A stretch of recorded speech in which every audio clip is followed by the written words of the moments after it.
Yo, once again, we back. This is We Just the Messengers podcast. Of course, I'm Mo. I'm Mike. What's happening is Marcus. You know, it's Do Work Media Sundays. I got my dog Drew Money on the boards, of course. How y'all feeling? We're doing good, man. Just had a great warm-up conversation leading into a legendary podcast episode. How my niggas feeling today, man? Niggas feeling black, man. Hey, it's Black History Month, man, or Black Future Month, man. Damn, that's crazy. I just really, Shout out to Black History Month, man. For sure. So, we in this month. It's 28 days this month or 29? Damn. Whatever. Is it 28? This ain't a leap year, so it's 28. Oh, 28, okay. Yeah, it's 28, man. How niggas feeling, man? Yeah, niggas had a good week? Good week, straight week so far. Can't complain. Can't even complain, man. How y'all niggas week been? It's been good, man. A lot to be happy for. So, Yeah, man. Happy to be alive, breathing, you know. Yeah, man. We here, man. Mm-hmm. Everything is in order. Everything is in order. Just keep the bullshit and keep it pushing, you know? That's all we can do. Everything's working. You know what I'm saying? It's a constant fight against the man every day. It's a war going on outside. No man is safe from. Nah, but for real, man. This is a good week, man. Can't complain, man. We in here, man. Like we do every week, man. We have a good week. We come here and, we shoot the shit with each other, man. We just got my dog Marcus here this week now. Sure, man. Yeah, man. We got some new music from Gotti, 2 Chainz. Right. Who else dropped? My dog Roddy Rich did drop that snippet, but y'all bullied him. Man, I didn't think that snippet was that bad. Wasn't that That's what Ack said. Ack went up there and defended his boy, man. That shit wasn't bad at all. It just wasn't mastered and mixed. But that shit's subjective, man. You feel like that shit's subjective or it's hate? At this point, it's kind of hate because now we know he dropped a bad project. Like, okay, give him that. Like, if y'all want to still clown that, cool. But I listened to the snippet and it's like, all right, like some of y'all just leapfrogging on the shit just cause like that shit really wasn't that bad. Like niggas leak unmixed shit all the time, but I don't know. I guess I don't know. I can't say that. I'm not saying it's a trend to pick on Roddy Rich because I ain't seen it happening for a while, but I do know he did come under a lot of flack for his last project, rightfully so, because it wasn't that good. But when I listen to that snippet, like I'm just like I'm not understanding why niggas try to go in on him like that because to me it wasn't that bad. Yeah, it wasn't that bad. It just didn't sound mixed or mastered. Sensitive about his music, man. I understand it. I get it, man. Artists. You gotta take a break, man. Hey, man. No, I don't think he should take a break. I really feel like he should just like. He need to turn up. Honestly, turn up. He should start mashing the gas on these niggas, Make man. 50 songs. Yeah, he need to get in that. Regardless if they good or not, and just make 50 songs. That's what a lot of artists need to do. Like get in the gym and put us singing, singing, rapping, country music, rock, whatever the case may be. If you get into a point where you putting out some shit like and it's one sample size of a song and people ain't feeling it, just get in there. I'm not saying it got to be 50. Make songs and then just sift through, and then just this right here, cool, mid. Okay, this shit ass. Okay, this shit good. And then, you'll get a feel for what's your pocket, what's your vibe like. And then I think that's when niggas can come, like, really understand, okay. And then have some good ears around you, not yes ears. Yeah. And y'all will be good, man. Very well said, bro. Yeah. That's exactly what it is. That's exactly what you got to do. I just feel like, it's no different from a nigga in the gym shooting his shots. He might miss the first 6, but keep shooting. Yeah. Shoot 20 shots. If you miss the first 6, you might make the next 14. If you a shooter, some of them shit gonna go down. Yeah. It's so crazy though, because like even with that, I don't think there's nothing wrong with that. I'm not saying artists got to put out songs. It's like it's no different from when athletes, and most athletes don't do this, like them just shooting in the gym. Like I seen like when Steph Curry, when they had we all seen most of Steph Curry videos where he making shots, right? Right. They're like when he's in his slump recently, I saw a video, somebody else recording him. This nigga might have missed his first 6 shots and everybody was like, oh my God, what's going on? Like, nigga, that's normal. You know what I'm saying? Everything. Like, you're not gonna hit everything. You see what I'm saying? Yeah, you have bad shooting nights sometimes. But most of the time people don't do that. They just show the shots they make because it look good. Mm-hmm. Like Kyrie just went 6 for 20 the other night. Well, that's not gonna stop him from shooting the ball. No, you got to keep shooting. And with Roddy Rich, I just feel like he got to get into a place where he's comfortable with that process. Right. Like nigga, make songs. It could be 5 in a day, 5 in a week, whatever the case may be, and just shit, you might hit 2 out of 5. You might hit 3 out of 5. But nigga, 1 week you might be 0 for 5. But you gotta keep going. But the thing is, like, you keep making songs, and bruh, like you said, go 2 for 5. Those 2 songs might be the 2 songs that completely turn shit around. You know, so you just gotta keep, like you said, keep shooting, man. Keep shooting that shit. The thing about it for me is I feel like artists can't get too like, all right, like you can accept the feedback, but don't bury yourself in the feedback to where you and I'm not just singling out Roddy Rich because I've seen this from a few artists. Like they delete their social medias and do all this other shit. Like you can't get, and I get it. Like we all human, but at the end of the day, is like, I mean, you gotta understand certain people are just gonna troll you just to troll you. You know what I'm saying? So you can't really. Yeah, you can take the criticism for face value, but it's like at the same time, it's like, you know, some of it is going to be inflated just because that's just the culture that we in. Like, you know what I'm saying? We are in a troll-like culture. Like, we are in a society that trolls niggas. And then when some shit happens after the fact, niggas won't show compassion. So you do got to kind of sift through that as well. But at the end of the day, like, if you have a large consensus, like, hey, like, this shit ain't that good, like, just get back in the gym and put some shots up, bro. Like, ain't nothing wrong with that. I mean, that's sometimes, man, a nigga might just have that one off. I'm not saying Roddy Rich gonna be the nigga with the one off, but obviously he cares. Yeah, I mean that's based off his actions. That's obviously good within he cares. itself, like, because a lot of niggas will put out boo boo and don't care. So it's like, you know, I mean, he cares and about that's the crowd. why I always say, just like I said last week, that the fans' opinion matters, nigga. The fan opinion matters. Like, niggas run you off that block because that shit wasn't cool. Now, somebody like Mo said the shit wasn't bad, but I mean, that's when you really start to see, okay, like, is niggas hating or is niggas like, no, the shit just might be bad. Like, you might have a small group of people, and when I say small group, I mean very small group of people. Like, yo, right, that shit wasn't bad. But if the masses is saying some shit is bad, cool. Now, like, that could go for anything.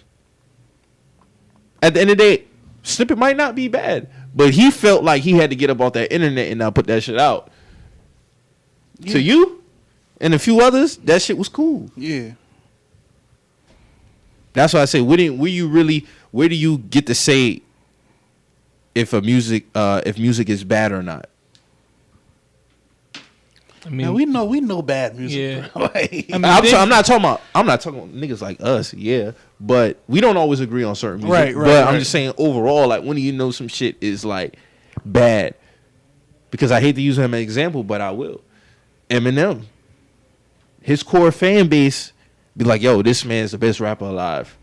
But he's been trashed for like 15 plus years. Yeah, to us. But what does that say about his music? It's not. What's the scale? What's the scale? What's the scale? It's obvious his music is catered to a certain audience. And I don't care about the content because I listen to your shit regardless if I relate to you or not. To me, it's just bad. Yeah, I don't give a fuck about the content, relatable or not, because this niggas I relate to put out some trash. Like the rapping is bad. Yeah, the rapping has been bad. Rapping is bad. Yeah. And the music itself, the production, everything, like, it's been the beat selection, all that shit. It has been bad. Mm-hmm. The content don't matter to me because I can listen to you or not, regardless if I relate to you. Well, I mean, even with the content, it's just like that overall music is just not made for us, bruh. Like, because let's be honest. What niggas was ever listening to Eminem past 2002, 2003? I mean, it just depends because it wasn't. You don't relate lifestyle to all your favorite artists, though. No, I'm talking about the whole sound of it, bruh. As hip hop, as majority hip hop fans, we moved on to another sound that came about. You know what I'm saying? And then his core audience, his core fans, they stuck by him. They stuck by him. Was putting out, but to the niggas. The sound had been moved on from bruh. You know what I'm saying? It was 2003? We on the 50 Cent and, you know, nigga T.I. and all other shit that's coming out around that 03, 04 time. Like, when he first came out, his sound was different. Yeah, it was. It was a moment. It was like more of a moment. Like, when you listen to Hi, My Name Is and Real Some Shady, those are different. That was a different type of record back then. You didn't have that shit back then. You see what I'm saying? Mm-hmm. But he had a time frame where it was like, okay, like, he was good and he was in his pocket, but the music connected. His music ain't connected now. That's all I'm saying. So what do you say to his fan base? I mean, they dedicated in the motherfucker, obviously, because they still rocking with this nigga after all the bullshit he's put out. Yeah, he got a strong cult following. After all the the super fast rapping, like he still has a solid fan base that will still buy his records and still want to hear what Eminem has to say. The culture has been moved on, but he still has that core audience and that core fan base that will still buy whatever bullshit he put out. Yeah, so with Roddy Rich, man, I hope with him, he hasn't established himself yet as far as to get in like a solid foundation because he only put out one album. Ain't like he Lauryn Hill in this motherfucker. You get what I'm saying? So I just hope he don't crash out and be like, yo, I'm not giving y'all no more music. Because there's been a lot of artists, like even with Ari Lennox, she went on a spew a few weeks back talking about, I'm going to make music regardless if y'all do this, or I'm not giving y'all no more music. Like, she kind of flip-floppy when it comes to shit like that. Because in my opinion, she's never put out no bad music. I fuck with her shit. So I don't know exactly what is it that she's talking about. Because on the flip side, you have a lot of artists who just automatically feed into the negative shit. I think she was talking about, she had an interview was a couple weeks ago, and Dog was asking her some weird questions. Yeah, he was inappropriate with his questions. Mm-hmm. And I think that kind of had triggered that rant. But outside of the music, like I ain't heard a bad Ari project from her as far as like me either. Her discography go. Me either. It's a lot of artists who I think just gotta they just gotta, especially ones who have fan bases, they really gotta stop feeding into the negative bullshit, man. Especially if you got a solid fan base. Like even with Wale, right? Like, I seen a tweet that said, like, y'all got to stop sleeping on Wale, give him his credit. He retweeted, like, oh, when they do, it'd be too late. Like, nigga. No, you get your credit, bro. Nigga's been pushing that shit for 6 years now. No, he gets his I'm credit. about tired of that shit, he too. He gets his credit. Like, real talk. Like, that's a narrative that he be running with himself. It's like, we just seen a few months ago when niggas was in the crowd rapping his verse word for word. Yeah, Rolling Loud. So what is this thing about not getting credit? He still tours and sells out a lot of his dates. Like people being there showing him mad love. Like he gets his flowers. Like I'm not even going with that. It's been like that for him too. Like he's another artist that has a core fan base that will not leave him. Like you know what I'm saying? Like he good. I think he cares about his fan base outside of. I think he cares about the people outside his fan base. Yeah, we been said that. That's his Achilles heel. But you just gotta be comfortable in your lane that you're running in. Yeah, because like, it's a great lane. That's niggas' problem. Like it's niggas, a great lane. Niggas worry about shit that's out of their control. Like you know what I'm saying? Like, bruh, so what? Like, if you're a nigga who instead of selling out a stadium or a Coliseum, you sell out an amphitheater, nigga, that's still like what 3,000 to 5,000 people. And you independent now. Like yeah, you know what I'm saying? like, it's not like you. They still came out to show love, to see you. You perform, you rock that shit out. Like, bro, there's nothing wrong with just eating in your lane. Like, there's plenty of artists who just stay in their lane and eat, and they continue to get bigger just in their lane. There's nothing wrong with that. Yeah, he be crying a little bit too much, but he still put out great music though. So, and I know shit. He about to go on tour for his new album. No. Oh, we just talked about the other day. Well, in the group chat about the whole situation with the concert. Where everybody thought that he was tripping because he wasn't a headliner, but his management, well, I don't know. Yeah, management booked him for a show that he wasn't okay with, but it turned into something bigger than that because people took it as if, oh, he was tripping off the headline aspect with the DC show. Because what's it called again? Broccoli Fest. Yeah, Broccoli Fest. They had 21 Dirk and Ari Lennox as a headliner. He was on the bottom. So when he replied to a tweet, when somebody asked why he pulling out, he said out of respect. He cleared it up the next day, said it was due to management. He never was tripping off headline. He would have did it for the show. He was just like, they basically dropped the ball on that. I still think it would have been a dope show based off the lineup. It had some heavy hitters on there. Because Yeezy was on that shit too. True. So is Broccoli Fest like their version of like Summer Jam or Birthday That's Bash? what I look at it. If it's a city base. At this point, that's what it's turning into. Okay, so I mean, because they've been doing it since what 2015. All right. Oh, so it's fairly new then. I mean, it's one of the newer festivals. Okay. It's been out since like 2014, 2015. Okay, I mean, this is just. I mean, even though Wale didn't say that it was, because he wasn't off the headline, but it's almost like if you have a concert that's in a artist, city, and this man has literally been putting it down since like '06 for the city, it kind of would make sense to maybe want him to close the show, like. I mean, even because, like, if you ever go to Birthday Bash, an Atlanta artist is always going to close out the show. Like, no matter what happens. If you go to Summer Jam, a New York artist is going to close out the show. Listen, man. They will dig an artist from the grave, you know what I'm saying, when they were down to go put him at the end, bro. Like, Listen, but man. they're not gonna let an outsider close out their show, bro. Washington Redskins, Alex Ovechkin, John Wall, Wale. That's DC when I think of DC. And New Balance and whatever other shit comes fall line after that. So, I mean. Damn, you giving them credit for that? Let me chill. With New Balance? Yeah, we're not going to do that. Yeah, I'm going to give them that. That's them, though. That's them. I'm not even going to give them I'm chilling, man. I'm chilling. That's them. Just a little pop. Yeah, I don't know what Jim Jones got going on down there. No, I definitely agree, though. He definitely should have closed out the show. I mean, that's just you got to do it. It's DC. And I wouldn't have been mad at him if that was the case. You know what I'm saying? Like, especially if Ari Lennox is up there, because she's from DC too, right? Yeah, she's from that. She is. She's from. Where's she from? I think she's from that area. Oh. She's from around there. The area. Yeah. So. Yeah, it would only be right for him to do it like that, and it also kind of sets an example of like how DC artists may feel when they actually have these events like this and they not being put on at the end, like. Yeah, they take it as a shot. They take it as a shot. You know what I'm saying? Like, you going to have 21 and Dirk finish out the show. No offense. ATL niggas. They hot, you know what I'm saying? But they're not from there. Like, bro, you'll never see that at a birthday, but like I said, at a birthday bash or a summer jam. So, that just kind of on their scene, they make it look kind of a little flaw. Facts. I mean, so South Carolina had a show. Lil Rue had to close that shit out, right? No shit, though. Damn, dog. That man from SC, dog. Nigga, that man got to be headliner, bro. No, he was not. According to that YouTube video, he ain't from here no more. Right. Nah, he got Yeah, you remember he got caught up in some shit, like he laid some hands on some shorty or some shit.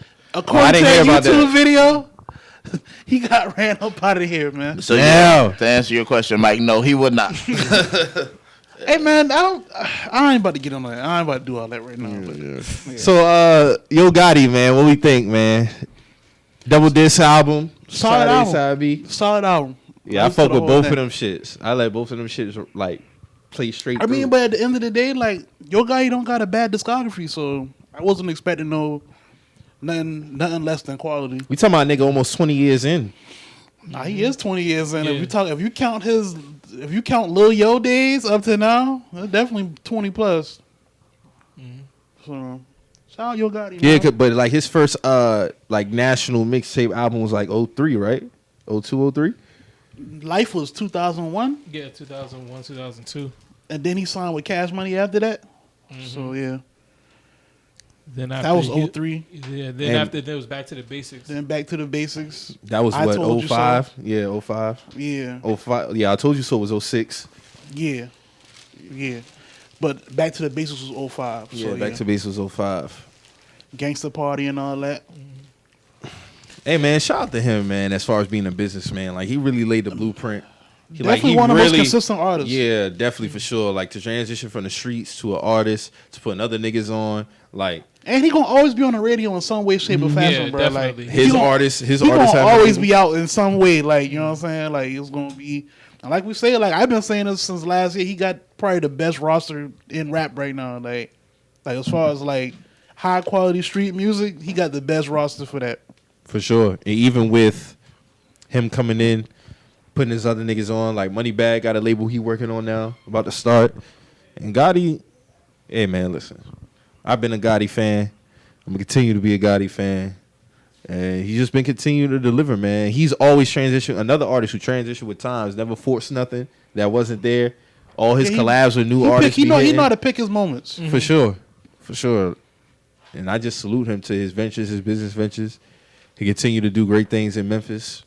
Continue to do great things to his community, for the rap game, for artists. That challenge that he did was dope.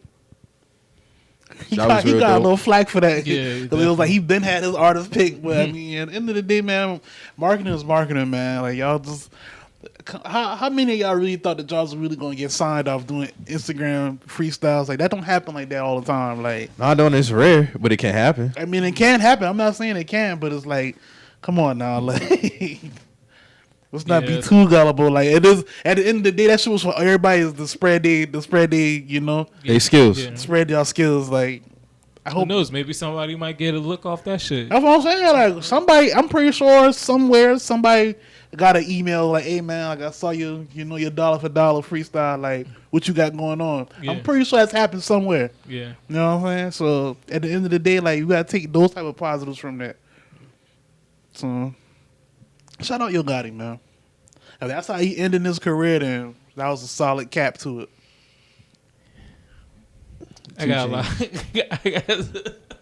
lot. What's up, bro? No, that shit just a coincidence how things just happen, bro. But that shit is shout out to Gotti though. That should just be a coincidence how things roll. But what you talking about? Nothing, man. Nothing. It's just a coincidence, just how things roll, just how. Hey, man, we in the universe is the universe, Marcus. Yeah, man. hey, yeah, the universe is the universe, but it's just funny, you know. Shit just be kind of funny sometimes. And shout out to Brett, he's doing this. I mean, he's doing this thing. He's like I said, like you listen to the album? No, I didn't listen to the album yet. I haven't really got around to it. I'll be honest with you, but I mean, I already know it's going to be a solid project. You know what I'm saying? Especially for a double disc, I already know how he's coming with, especially just off the 2 album covers. But yeah, it's just kind of funny how things just happen. Like Mo said, the universe. That's all I'm gonna say about that. I feel you. So 2 Chainz, man. What we think? 2 Chainz was a good dude, man. Damn, niggas loved him like cooked food, man. 12 track album. I was highly disappointed. I felt like he put a whole bunch of throwaways on that shit. Because there's no way he went through that track. Did LeBron like, EP this one too? Shit, the last one, Braun EP, was better than this shit here. He probably should have got him. If he was going to do some shit like this. Nah, that shit ain't. This shit was bad, dog. That shit ain't. This man sampled Laffy Taffy, didn't do it no justice. That shit was ass. One of those songs made my damn ears bleed because of the beat. And I'm like, the Neighbors song, innit? There was an ass of flute. Neighbors know my name was. Neighbors was the Laffy Taffy sample. That's the Laffy song. He had a songs with like a bunch of like flutes, bruh. I don't know this. I'm trying to look up that to the nigga in Charlotte, man. Word. Leave that to the nigga in Charlotte, brother. Oh wow, this man catches strays. No, that's his sound. Yeah. That's his wave. No, not that beat there. No, I'm talking about the heavy flute on the beat. The baby wouldn't make no song or no beat like that. I would hope he wouldn't. I mean, we just gotta keep it honest about 2 Chainz at this point. Like, what was the name of that song? He has transitioned to a $1 million worth of game. That was horrible ass beat. That shit was horrible. That shit ain't it, man. But he's a legacy act now, so at this point you just gotta like treat Chainz. It's like, you know, Chainz drop is cool. You might get one off that, but no, that wasn't cool. No, that wasn't cool. No, I'm talking about for the masses. It's gonna be like, yo, Chainz just dropped. It's cool. You know, it's cool. He dropped it, and that's it. Like, it's not gonna be nothing else after probably that first maybe 12 to 14 hour span that the album dropped. Bro, the intro was cool, and the rest of that shit was buns. Yeah, the intro was cool. The intro was cool. The rest buns. of it was a dud, man. You got to get pack it up. So you don't think there's nothing on the album that can grow? No. Nothing. No, that shit ass. No. And if they do, they forcing it all through payola. Drew, you listen to it? Payola. No. Facts. Nah, I haven't checked it out. Man, I checked it out. If they force a song off that album, it's payola. Album ass. 100%. What song you think they're gonna be the one that they're gonna try to market it for? The one that got the what is it? The one there got the video Kingpin Ghost Rider with Lil Baby. That too. Lil Durk, Lost Kings. Whatever got the hot niggas on it, that's gonna be the same. Pop Music and King Ghost Rider for sure. Those the singles. They're gonna try to shove that. Just off the names. Yeah, though. whatever got the features on it, those are singles. Because the standalone ones, no sir. Because the features, I mean, the whole shit is bad. But Chainz already established. Yeah, but you know, he's a legacy. And I'm not saying he should make no more music, but the next one, Put some more effort into that shit, because I don't believe this was his I ain't best checking effort. for nothing else now. Honestly, Damn. like no, I'm not like. Okay.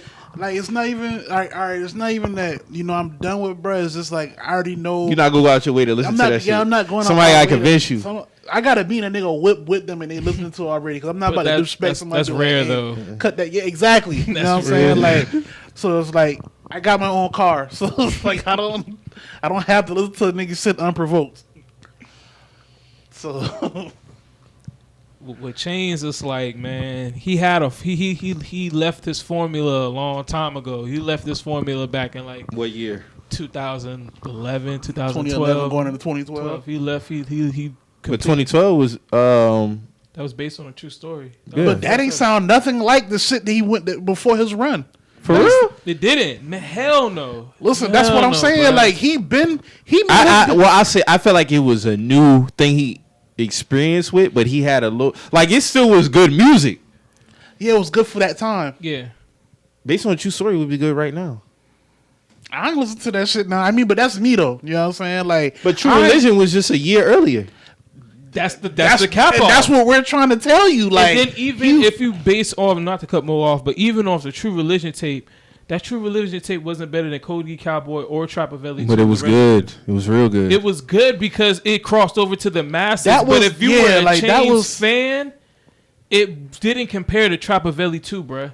Trappavelli 2 is low key like his blueprint, my nigga. Trappavelli 2, Cody and Cowboy, like those are Me his Against the World. Me against, yeah. Like, all that shit was hard. Like that. All that was like his foundation. Like, you know what I'm saying? Like when the time he got the so basically, when he changed his alias, shit went left. That's what you're saying. He was still 2 Chainz, but he was he was 2 Chainz. He then was too. 2 Chainz then. It was just Titty Boy. It was mainly Titty Boy.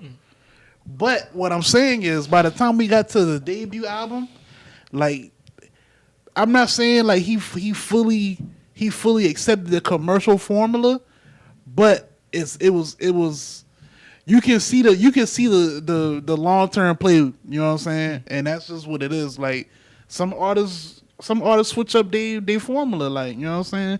It is what it is. Now when you do that, you risk A, losing core fans, B, losing your core sound.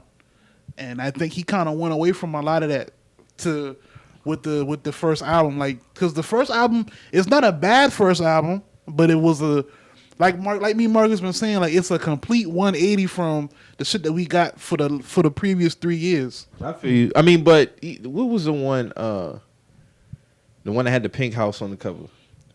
Pretty Girls Like Trap Music. That wasn't bad. It wasn't bad. It was decent. It was cool. Yeah. But it's okay for it to be decent, right? I mean, it depends on what you expected from an artist. And it's not like I'm not saying he can't grow as an artist. All I'm saying is I just felt like you ditched the formula, like right when you low key should have just kind of kept going how you was going. The True Religion tape got you to where you was going. So You- every but you artist didn't can have- branch out. So, Basically. no, you can branch out and still stay with your like as far as sound go. You can still like do different things within that realm and still stick to the meat and potatoes of what you've been doing. Nah, but every artist can't do that because Every the artist music is can't bad. do that. Exactly. Every artist can't do that, and I mean that's just Like when Nas did the Nasir album, that was not for him. But at the same time, it's like, do you commend the artist for taking risks, No. or do you No. or do you know that's what I'm saying? Like I say, it all depends what you expect from an artist. Like with Nas, Because- you're not going to give Nas that leeway of No, I'm not. exactly. So that's what I'm saying. With 2 Chainz, from that Because previous, you know why? Because he kind of did it with Life is Good. Life is Good is not Illmatic, Stillmatic. But it's You know still what a I'm good saying? album. Yeah, though. That's what I'm But saying. But it's still a good he album. went completely Yeah. left with the Nasir album. I think can't with give the, him leeway with the for that. Nasir I can't album, give him I leeway feel for like that. he let Kanye take the wheel full force with that, and that's on him. He got to stand. Oh, on he that. know because he done said it. That's what I'm saying. He got to be. And guess what happened? He bounced back with King's Disease, and that was a great fucking And no, album. the Lost Tape album after that was hard. The Lost Tape too. That shit was straight to me. cool. I like that Magic project. That was hard too. That's hard. I Yeah. like that shit. Yeah, niggas fuck with that magic shit. So it's like, back to 2 Chainz though, like it's like I say, like it all comes down to what you expect from that artist. Like that 2009 and 2011 going into 2012, like that was a great run for 2 Chainz. So, his expectations for me was different. So based on a true story, was mid to you? No, I'm not saying it was mid. It could have been better, but I mean, mid is not bad. It's just mid. It's average. As far as a debut album, like it's not bad. It was a good debut album. And then there would be little pockets of 2 Chainz that we might get, like, kind of like reminiscent of the old Chainz, like on certain verses, on certain shit. I'm gonna tell you right now, when he was on Mercy before, like when we was on the forum, and before we heard the record and we saw who was gonna be on it, I thought he was gonna fumble that bitch. I said, this ain't him. This ain't for him. When I heard that beat, I'm like, this shit ain't for him. No, that's a 2 Chainz beat. Yeah, I'm telling. When I heard the beat, I was like, nigga, he gonna have to rap on this shit. He rapped on it. But that's the thing with Chainz. Like Chainz could like really like it's crazy because like I see now he's putting out like some like projects where he's really trying to focus on that. But it was like back in 2009, bro. You had bars and you had with the ill production. So with that being said, transition into another topic. It's kind of in the same realm. So there was an article that was posted. I think you had retweeted it that said they did a study that said most of the old music is being played now versus the new music. Yeah. So can it be true that rap music has gotten worse? I wouldn't even say this rap music. Music as a whole, like I gravitate more. Well, music as a whole, yeah. It's not even a conversation we had about R&B. We already know what that's. That's what I'm saying. Yeah. Like that plays a big part. Like to me, honestly, like I said this on that initial article. When I'm in my car, if I'm listening to the radio, it's on the Goldies station, the 80s and 90s, 70s station. It's on that station. It's either that or I'm listening to some older shit from my youth on my phone. Like I'm not really. I listen to new shit as it comes out. Like I don't, like that whole era of like saving everything new to my phone. Like that's dead. Like you know what I'm saying? Like I gotta stop doing that too. Yeah, because you know what I be doing? I go back and like because when you pull up the music. The first thing that's gonna be is recently added. Exactly. I be like, dog. I don't remember adding most of this shit on here, and I gotta remove it because I'm not listening to your shit. Exactly. Like a lot of that shit gets deleted off my phone. Yeah. Most of y'all niggas not getting that luxury. Exactly. No more. Like I just go to the we tab. Was too nice with the downloads. Yeah. You know what I'm saying? So it's like I'm at a point now where it's just like R&B is mostly old for me. If it's new, it's like Brent. I know it's Ari Lennox. It's it's a problem. I know it's a problem when my daughter don't be liking that new shit, bro. She'll be in my car and she'll be like, "What is this?" I be like, "This shit speak for itself." Yeah, it really do. But if I'm playing some old shit, she'll be like, "I like this. Like, I really like this." And she's 7 now. You know what I'm saying? Because so crazy. Even when new artists sample old shit, you give you that feel. Like Yo Gotti when he sampled that Whitney Houston shit on No Matter What. Mm-hmm. That's that good shit. But but also that's not even to say because his new shit is fire too. Yeah. But it just don't compare to a lot of that. Like even with rap music in itself, like we ain't getting Trap or Die again. We not getting Thug Motivation 101 again. We not getting a lot. So post 2015, I'm gonna go listen to that before I listen to a lot of this new shit. Or even 2010, who can you say who came out post that time that you consistently listen to? Because for me, it's a lot of niggas that I listen to who came out post 2010. But when you start crossing over to this decade, probably 18, 19, ain't a lot of these niggas I'm holding on to. I agree. Like post 2010, of course, Future, Thug, Drake, Kendrick, Cole. Post 2018 is like, if I had to like make like a even 15, if you want to make it even. 15, I put 21 Savage there. He grew on me as an artist because I didn't like him at first. So yeah, I fuck with him. Damn, it get kind of bleak after that. I'm saying it get kind of bleak. I listen to Benny. I put Benny in that 5. Yeah, Benny. Well, y'all fuck with a lot of Detroit niggas. I put Ray there. Yeah, Ray. Dame. I put Rio there if I had to. I fuck with Rio hard. I fuck with Dame Dot tough. Dame Dot. See, now we're just going on the Detroit run at that point. Well, for me, BFB the Pac-Man. I fuck with him. Los Nutty. Yeah. I mean, I'm sure if I look through my phone. Yeah, if I look through my phone, some shit'll change. Payroll. I fuck Yeah, with Payroll. Payroll. I've been fucking with Payroll since like 2012. Yeah, though, so I Payroll, don't even. yeah. Yeah, but I'm saying like Yeah, post no, I get what you're saying. post 2010. Oh, post 2010. Okay, yeah. I fuck with Payroll. Yeah, a lot of guys are really like. And he had an album that came out recently that was real good too. I think that came out in November, October, somewhere around there. That was a good album. But a lot of these niggas ain't holding the candle to. That's why I say, like, for us and our generation, I feel like we was the best era. Oh yeah, that 90s, like there's nothing that'll ever eclipse that, like ever. To me, it's 2000 2010 was a golden era, in my opinion. 2000, like that decade. Yeah, for sure. I wouldn't argue that. If I'm going off the general, like if they doing From the 2000 timeline, like to 2010. if So they doing 2000, the we general, got what? Blueprint, College Dropout. We got the whole Kanye run in that decade. We got Get Rich or Die that Trying. Get Rich or Die Trying. We got Carter 2. Wayne. Yeah, you right. Ross. Even in the early Drake 2000s, came out you 07. still had Nelly. Wale. Wale 05, Cole. 06. Drake 07. J. Cole was what, 06, 07? 07. His first 08, tape was 08, it 07, was like 08. 07, 08. So yeah. Sean. Yeah, like 08, 09. Yeah. Now R&B, I'll charge that to the 90s for sure. I'll give that up. Oh yeah, They the got that. 90s is R&B heaven. Yeah, that's R&B heaven. So they got that for sure. Yeah. And shout out, bro. Mo had put dog went in the fucking crates, man, for that Quentin Tarver That record, yeah. the remix with Romeo. Yeah. You know, shout out to him. RP to him too, because he died last year in a car accident. Yeah, in that April. I didn't know he died, bro. That's Yeah, crazy. RP to bro. Quentin, but that that was dug in the craze. Shout out to DJ Nick. DJ Nick. Yeah, DJ Nick. That's ASAP. That was a and classic Big Brother. record. Okay. Yeah. That was a classic record, bro. Like that just go to show at the time, like you had a lot of those one-offs like that. Yeah, dog. you did. Like in the cut. Any that you don't know about. nigga in the 90s was liable to drop some heat R&B Real wise, shit. bro. Yeah. Any nigga. And Bro. now when you look at it now, you be like, damn, I forgot about this shit. Like, that's how good that shit was. Because Back when he then. DM'd to me, I was like, dog, I remember that shit. And I hadn't heard that record in a minute. That was a fire fucking record. Like, shit was fire. Like, you know, like Mr. A lot of people don't know Bobby Valentino was in Mr. Yeah. They had a dope That's album. where he started from. Yeah, they had a dope album. They got some records on that shit.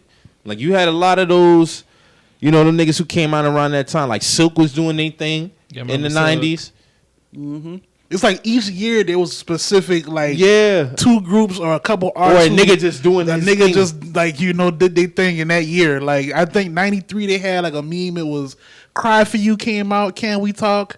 Babyface. Oh, that Urban Throwback page. Babyface had a song that was really major 03, and then H-Town knocking the boots. It was like, damn, like, that whole year, niggas was getting it cracking that whole year. Like, We would never see another that's what year I'm saying. like that. It's like, that's all top tier R&B music, bro. Like, so it's like, you know, 90s was definitely that shit.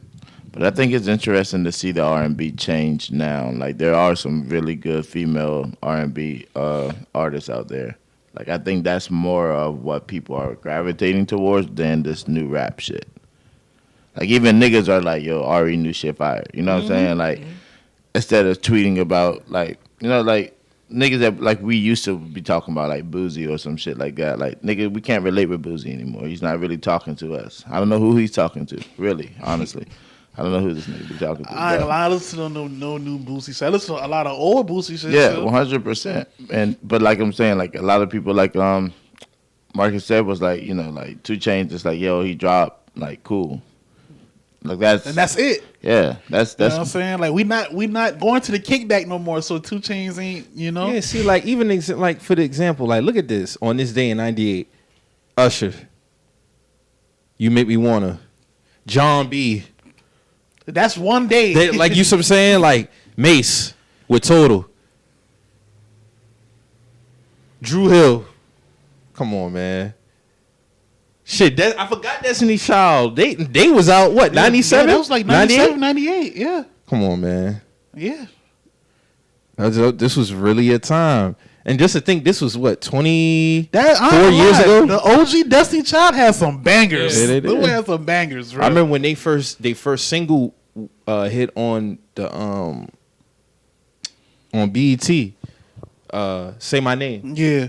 And then they had Bills. Was it Bills or Say My Name? One of those was they really first video that dropped. I thought No was their first, like, single. That's what it was. Cause that was a banger. Yeah. That was a banger. That was it. I remember I used to go to over in Otranto, spend the night over at my cousin's house, and we used to watch BET, and that shit used to come on like all the time. Bills used to come on all the time. Like, every hour. Bills used to come on. Dog. I started vibing to that shit. I'm like, this shit gas. Dog, 96 was a peak this R&B shit year. gas.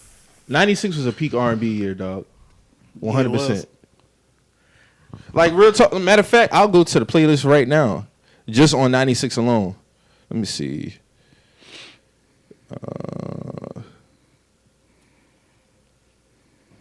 One in a Million, No Diggity, Blackstreet, Tony Braxton, You're Making Me High, Pony, Genuine, Twisted, Keith Sweat, Always Be My Baby, Mariah Carey. I don't like these niggas, but this was a banger. Only You, 112. Unbreak My Heart Again by Tony Braxton. How Do You Want It, Tupac. Doing It, LL. That's a critical wave of songs. That shit was getting a party cracked. Sitting in My Room, Brandy. That's low key my favorite song from her. Oh yeah. That was on the Wait Until Exhale. If you a DJ and you playing all them shit in the club. Oh, you good. Oh, this shit I only got half. I didn't even get halfway through. Hit Me Off, New Edition. This Is For the Loving You, Babyface. Get Me Home. 96? Yes. Get Me Home, Foxy Brown. Before You Walk Out My Life, Monica. Stilo, 702. If Your Girl Only Knew, Aaliyah. That's a critical wave, bro. Like, hold on. Not Gonna Cry, Mariah. I mean, Mary J, my bad. I said Mariah. All That I Got Is You, Ghostface. Return of the Mac. Ascension, Maxwell. You all the way vibe. You're the One, SWV. Kissing You, Total. Bro, you know how clean your house is if you play that? All that? Your house is spick and span, bro. Oh, Touch Me, Tease Me, Case. Come on, man. It's a critical fucking... Damn, I remember being a little nigga when that shit first came out. That was on the Nutty Professor soundtrack. Its soundtracks are not even the same no more, we've man. been lost soundtracks. Yeah. We've been lost soundtracks. Which y'all think the best movie soundtrack all time? Either Above the Rim or it's another one that's right up there with that shit. Above the Rim, like an album on its own. Boomerang for me. Boomerang was up there. Waiting to Exhale. New Jack City. City. I'm gonna probably go to Above the Rim though, because Pour Out a Little Liquor not on. You can't find that shit if you don't got that that soundtrack. Yeah, damn. Shit, they just put Pain recently back on that's streaming what I'm saying. Like they be like Tupac got some gem songs that they be removing off streaming services sometimes. Like Belly was a good soundtrack. Belly was a good soundtrack. Yeah, trash movie, but great soundtrack. We're not doing that today. Yeah, we're not doing that today, man. We're not doing great soundtrack. Great soundtrack. We're not doing that with you today, brother. Great soundtrack, real shit. But what else had a good soundtrack? Juice? Oh, The Wood. The Wood was that was a dope ass soundtrack. That was a dope soundtrack. It was. Auntie had that soundtrack. Shit, Hustle and Flow's a dope soundtrack too. That bro. probably was the last. That's probably one of the last ones though, cause that shit had Yo Gotti on there, had 3-6, Boosie Webby, Boosie Webby. No boy, that was a hard soundtrack. Soul Food. Soul Food was a fire dope soundtrack. Yeah, you right. Man, we got away from that shit, bro. I don't know what happened, bro. Hey, you can't but even at the same find. Time, it ain't really no good black movies like that no more though. Like, what's like the last dope black movie that we be like, damn, that's just to have a fire soundtrack. Like, no, cause Welcome Home, Roscoe Jenkins. Yeah, that should have had a fire soundtrack. Yeah, that would have had a fire soundtrack. It should have. Yeah. Essentially, when you think about it, like Johnson Family Vacation had a soundtrack. I think it did. I don't remember. I don't remember it though. I don't remember none of that shit. I don't remember it though. Shit, but, I mean, since we really counting movies, here, Baller Blocking. Baller Blocking. Shit. Then we. I don't think. All About the Benjamins did have a soundtrack, but I don't think I ever listened to it. Yeah. But yeah, like. Shit, the Next Friday soundtrack. Next Friday soundtrack was the best soundtrack of that trilogy. But Friday soundtrack wasn't bad either though. That shit had Friday one keep was their the heads best, ringing, though. but the next one was the first one. Yeah. Because shit, Minister Society had a good soundtrack. Yeah, it did. What's that song with Aaliyah? I Don't Wanna. Yeah, that's on that soundtrack. And if you had to go, I literally had to go into Apple and really search that shit like word for word. Yeah, that shit. In order to download that shit. Because you got to remember too, her songs. Yeah, wasn't on on that none of before. them shit. After they put her this catalog. Is before. Yeah, so yeah, gotta do some crate. Because they got the album digital crate digging.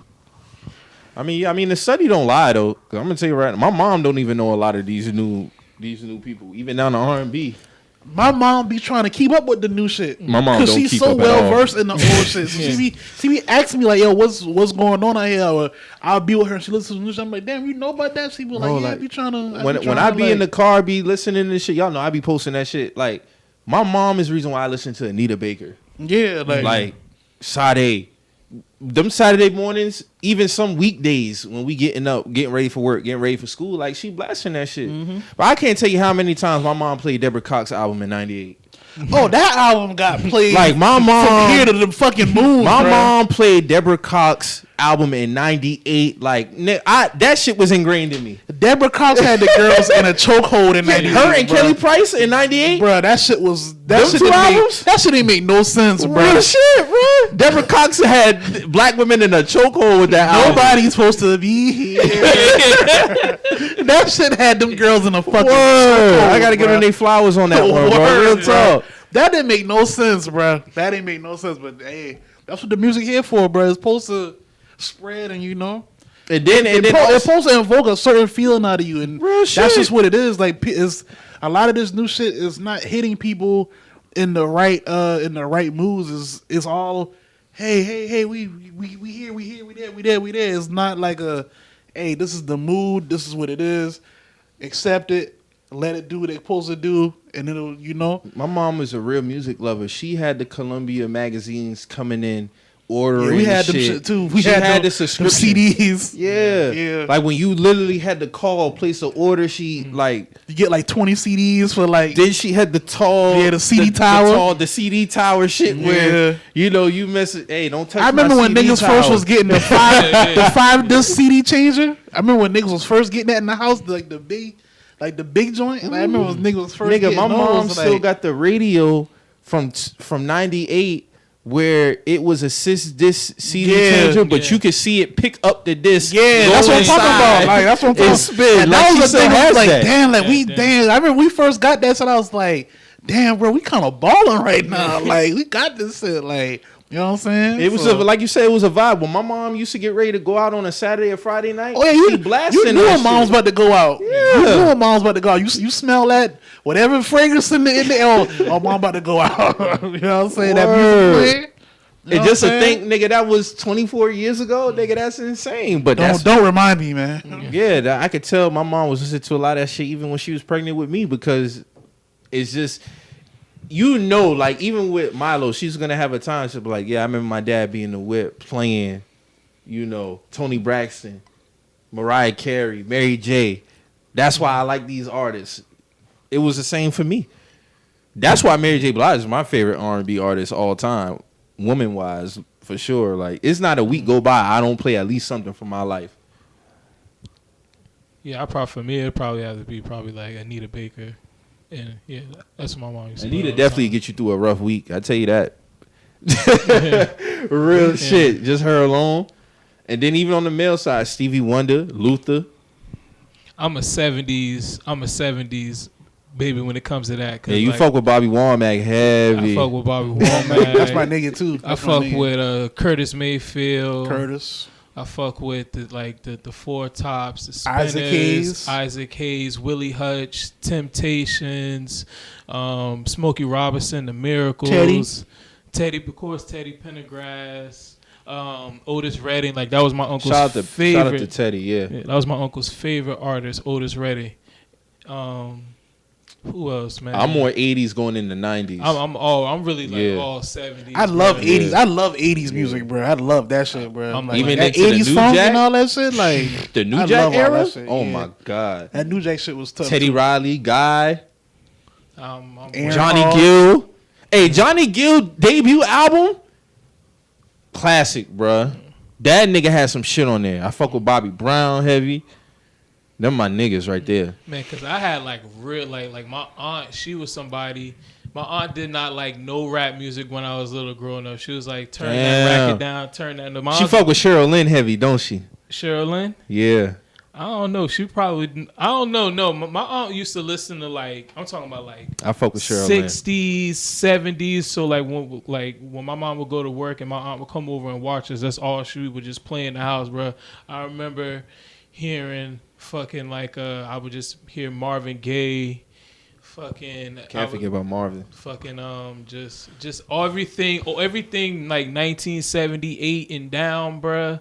Like I'm talking about the original like the original like James Brown and shit like that. Like we used to listen to Frankie the Big Bopper. Frankie the Big Whopper. Frankie the Big Bopper. R.I.P. to Frankie the Big Bopper. R.I.P. Frankie the Big Bopper. That my dog. Yeah, that been a Saturday morning. That bro. been a that was Saturday morning for your ass, man. bro. That's Al what you hearing. Green. You Al hearing Green, all of of the hole in the wall music. You hearing all My of it. grandfather, he loved Al Green. Yeah, Al My Green was that grandfather nigga loved too. Al Green. Because Frank used to come on right after Steve Harvey, innit it? Mm-hmm. No, Oh, that been dog two used to be different named? channels. It was Steve Harvey. Before that was what was the dude name? He had the national syndicated. Tavis Smiley? No, it wasn't Tavis. It was Countdown with somebody, bro. I can't remember the nigga name. God damn, bro. I'm trying to unlock this life memory, bro. What was dog name, bro? Because I know He had a national syndicated top 10 countdown in the morning, and then Frankie would come on from like 10 to like 1 o'clock. R.I.P. Frankie Big Bopper, For real, bro. though, man. That was my aunt used to play him. I used to put that theme every morning. music. Hey, Yeah. Frankie come through. Time to get your ass up. Tonic, and you really got to get up then Time because to it's get- already 10 o'clock. Oh, You yeah. get up, bro. Time to get your ass up. But yeah, Yeah, we definitely came up in a good ass era, man. Hell yeah. Like some see, even with my pops like introducing me to like a lot of like reggae music, like when like late nights on what station that used to be around here, like they would play nothing but like Steel Pulse, all of that. but that like, would be Tropics. That would have that's- been Tropics. matter of fact, I think that was didn't on, like, a next Sunday. interview dude like a couple years ago. What was his name? I mean, we did a lot of interviews. He was like a radio host here. He Oh, you was- talking about Coach Jose? yeah, that's the Yeah. dude. He was the host. Like bro used to go in like from National like syndicated, from yeah. like 10 to like 3 in the morning. Bro used to go in, bro. Like Coach Jose. yeah. His catalog, man. I'm telling you, like a vinyl records, bro. I know he got a dumb library, bro. Cause That's- dog on the radio, so he used to go in, bro. Like that nigga used to go in. Very wise, man. Very. But yeah, I mean, even reggae now, I think if people was wanting to get into more reggae now, this is the perfect time because they got fucking buku of artists. Like, Right. I mean, from women that can literally sound like they're R&B artists from America. As soon as they stop fucking singing, they sound Jamaican. Like it's that crazy to see that transition because typically you can hear that Right. patois in their voice and whatnot.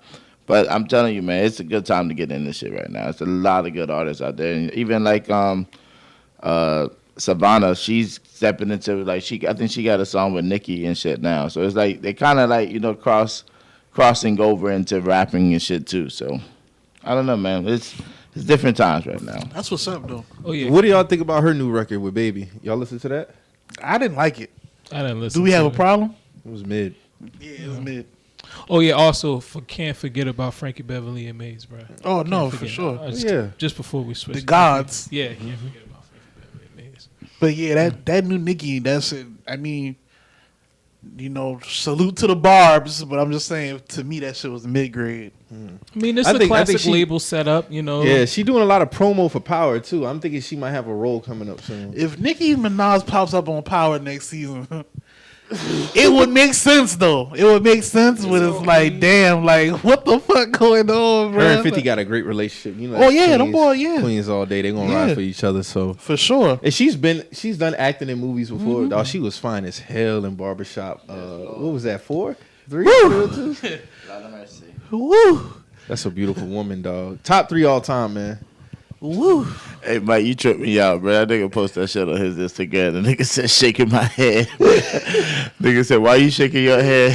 It's like, nigga, this bitch too fine, man. Like, She should have looked that good, I man. tell you, A man. nigga get to wake up and go to sleep next to that every night, bro.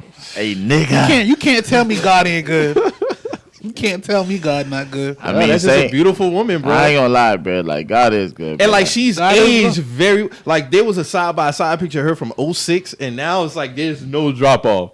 Like none. And I always said this like Nicki, like, so whatever you want to say about her body, I don't give a fuck. Face wise, Her body is immaculate. that's what I'm saying. But face wise, when I first seen, I'm like, dog, that's a fine ass woman, dog. Like, Yeah. she's a bad motherfucker, dog. She's always had a beautiful face. Always. I ain't gonna lie. Delicious shit pop up on my Instagram. I'm like, boy, who the fuck is I was like, damn. Yeah. But I think that she did some facial modifications and shit. She been on that wave too. But boy, that they get better. Say what you want to say, nigga. That they get better, bro. Hey, dude, so it didn't even matter that she was fighting for Flavor Flav Love on national TV every week. You see, old boy, she damn got boy. I mean, but she even said herself that shit was for TV. Yeah. I mean, Steve Harvey got a fucking judge show, nigga. Anything's fucking possible, bro. Ooh. Steve Harvey, nigga. He's a judge now? All right. That's why I wanted to ask her. Any of them really judges? No, Is Judy really a judge? No, Judge Joe Brown a judge. Is Judge Judy Mathis really a judge? No, Yeah. Judy a judge too. Like she a real judge. But Steve Harvey doesn't have his fucking Hey, them boys He real doesn't have judges. his law Like, license. I wonder how they feel about Steve Harvey. I even heard they got couples judges now. I'm pretty sure they do. So I had I've to. seen that That shit had pop up on TV and shit. So I was like, bro, I gotta look this shit up. And it says he's not a real judge. He didn't go to law school. Steve Harvey's ability to blend laughter with common sense and a sense of authority led to him with a new unscripted courtroom comedy series. So this nigga's really like giving out like it was like I watched one episode and it was like this like she was like trying to sue this man for like $2,000 some odd dollars. He ended up like, I'm not just gonna give you the win or something like that. I'm gonna give you $9,000 some odd dollars. Like, bro, what? He said, This is a game show. This shit, "Get your ass." he was up there shucking and jiving, bro. Like this shit was really Showing crazy. teeth, huh? All right. Hey, man, Judge Mathis is that nigga, dog. Judge Mathis my Judge Mathis nigga, is dog. a Judge nigga. Mathis my nigga, dog. That nigga Joe Brown too. Joe Brown be going in too, bro. That nigga, dog. That dog. Mathis can smell. He smell the bullshit. He not only can he smell the bullshit. This nigga can smell the drug abuse on anybody who walks in the courtroom. if Judge Mathis let you talk, he was like, "Oh, so yeah, you're a crackhead." Oh yeah, so, you smoked crack in You '86. smoke Okay. crack? Okay. Okay. I know your mother. She smoked First crack. off, he too, gonna right? let you dig your own hole before you even say that. He was like, "Oh, so you telling me you was a crack addict for 12 years, and then you went and signed that lease, so you do crack in this house?" I was like, "For what, like, nigga, what?" That man said he got the drug behind him. Like, no, you don't Jumping got out it the top behind him. rope on niggas. No, he always on the top rope, What? bro. If you say you had some drug use in your life, you're a crackhead. Yo, like, yeah, it's a you a dub. crackhead, bro. Like, Dog. for real. Then he be up on all the new drugs. He be like, yeah, the kids out there, they're taking the Percocets and the Xanax. But they gotta be careful because they cutting it with that fentanyl. That fentanyl. You know, be careful, guys. You know they doing all this fentanyl games. You know, be careful. So what you think about the Power finale, man? Talk to the people. Fire. Man. Fire. They went in their bag this season. I don't give a fuck what niggas saying. They went in their bag. The writers did their thing this season, bro. Off one episode, huh? Nah, I like the whole season. I ain't had no problem with this season. I didn't have a problem last season. Right. You trying to make me not like it. I like it. Hey, I watched that first episode of Tommy, bro. He got, I know shit start off slow, but, he got a high ceiling, bro. He gotta put them numbers up. That's all I'm gonna say. So first episode, you was kind of like, No, it's cool. I'm not saying it's cool, and I understand that shows start off slow. So like, I'm not killing Tommy. I fuck with Tommy. Yeah. All I'm saying is, niggas expecting this shit to be on Power and Power Book 2 level and Kanan level. It gotta deliver. That's all I'm saying. See, so you expecting the season? You ready for season 3 of Tariq shit?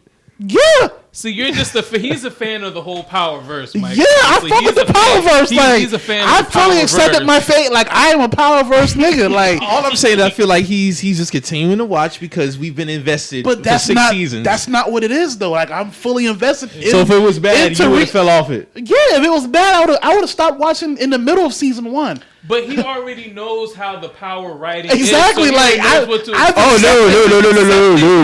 Accepting See, me with me, I'm saying that the writing on Tariq's show has been good. It really has been. for Power standards, I'm assuming. it ain't better than Kanan. No, it's not better than Kanan, but Okay. they both good shows. The But only for reason power, why- the but only for reason- Power standards, I'm assuming. Yeah, for Power standards, it's a Yeah. The very standard been okay. bad since mid 4. I finished up 6 because I was too invested. Well, I had to finish hey, it. I had to finish some it. people- I'm 2 seasons in with Tariq, and I like raising Kanan, so like I'm here. You know what I'm saying? Like I'm with it. I'm with the shits. You know what I'm saying? So you get the finale a 10 out of 10. Yes, that shit was gas. That shit was gas. Okay. My nigga Method Man about to turn into a monster on that shit, dog. I'm calling it, dog. Dirtiest lawyer all time, but he's the smartest lawyer all time. I think they had to get, after Sack's gone, they had to get somebody like a lawyer that nigga will fuck with him. I think Method Man has been delivering very well. Hey, that nigga bar Sacks up that last. You watched it? I just looked on the free website because I'm not paying stuff. Not doing that shit. Nigga. So yeah, they don't drop. I checked it at like 2 this morning when I got in from Uber and shit. Then I was like, nah, that shit ain't dropped yet. Now I see it done dropped, so I'm checking it out. All right, bro. Yeah. But that shit hard. I fuck with that. So what you get this season rating out of 10? Overall, 9 out of 10. You gotta talk to your peoples, man, because I can't give no opinion on it. I ain't watch it. No, I fuck with this season. Like they ended it well. They set up what's gonna be happening next season like very well. Like it was done pretty good. Like from Lorenzo getting out of jail to what's going on now. Like it's a lot going on now, bro. Like them boys set that shit up good, bro. Like so you cool with this shit 6 seasons? I don't think it should be 6 seasons. They should wrap it up probably about 4 seasons. 4 seasons should be about it. But Courtney Kemp said she got enough ideas to go 6 seasons. But if we get to season 4 and it's still good, I wouldn't mind it being 6 I don't seasons. even want Tommy shit to be more than 3. Yeah, Tommy. Because I don't feel like his story got to be that in depth. I don't think his story arc should be no longer than 3 seasons. 4 is pushing. That's how I felt about Tariq shit, but that's another story. But then Kane and shit should probably be about 2 to 3. It might cross blend because you think about it. Tasha's been gone this whole series. I mean, I don't know. I haven't finished the last episode. When you watch it, you'll see how Tommy shit can possibly cross with Tariq shit again. Yeah. And so bring it full circle, basically. Yeah, and I can see that happening, but I think because they're the position where they're starting Tommy off, where he's leaving New York and he's starting a new life, this shit can have a lot of legs. You know what I mean? There's no telling how this shit really gonna pan out. But to see this shit cross blend, Tasha might get us a little show, a little season or something. Fucking Tariq gonna continue maybe 2 more seasons, then Tommy. Shit, we fuck around. Davis might get the Method Man might get his own show too, because the next series is supposed to be Tate series. Oh shit. It's the power of influence. Because his character has some shit. No, I'm telling you, man. Like, knock it the fuck off, man. Tate about to get his own shit. Tate don't need no show, bro. Hey, man. Hey, shout out to Tate 50. That's going way too much. Wait. We in the fucking Powerverse, man. I don't get what none of y'all niggas shout out to 50, bro. though. I'm going to give him. What are you talking about, bro? He's giving people positions. No, so shout out to him. No, Tate don't need a show, though, bro. I can see the spin on that, Get your shit off, man. Get your shit off. Let that man get his checks, man. I support 50 100%. 50 doing this thing, but you don't want to outplay your coverage. I'm not saying that 50 would do that as a business. I'm talking about for the quality of the show. It's a whole universe now, brother. We got Tate don't need no spinoff. I mean, he did set him up. He is. No, now sir. That you think about it, Mike. Now you think about it. Hey, I'm jumping out the window. That should be ass. Straight up. Not really. Because how in depth Tate's story gonna be, bro? Well, like because he was when he met Ghost, wasn't he on the block and he had a pass on the block? So I can see how it can spin. Like now he's still using those same tactics in his lifestyle now. I can see it. So basically, is he Ghost Part 2 then? No, nigga, he would be his own person, but that's the same background. It's like the same background as damn near Ghost. He said he's just a politician now. Yeah, he's just a politician. But he was already 10 toes in the political field. Ghost was a nigga trying to clean his money up with the club. That's all it was. Yeah. The political shit for Ghost came as a means towards the end of his character run. Yeah. He was never trying to be a politician at all. The political shit came after Raina died. Yeah. You know what I'm saying? He was always just trying to clean his money up with the club. That was it. But Councilman Tate was already in the game. Councilman Tate, yeah. So that's what I'm saying. I can see the spin there. That's what I'm saying. Like, I'm with you, Mo. Man, Ghost should have never died, man. Is he dead though? No, he dead. He dead. Is he dead? He dead. They definitely confirmed that shit on Tommy Show. He dead. I just fucking with y'all, man. Like, cause niggas really be on the shit. Like, we ain't see nobody. Like, they really be going hard body for that shit. I remember when that last episode came on, it was like, you can see Ghost stand up in the ambulance driving. I'm like, bro, what?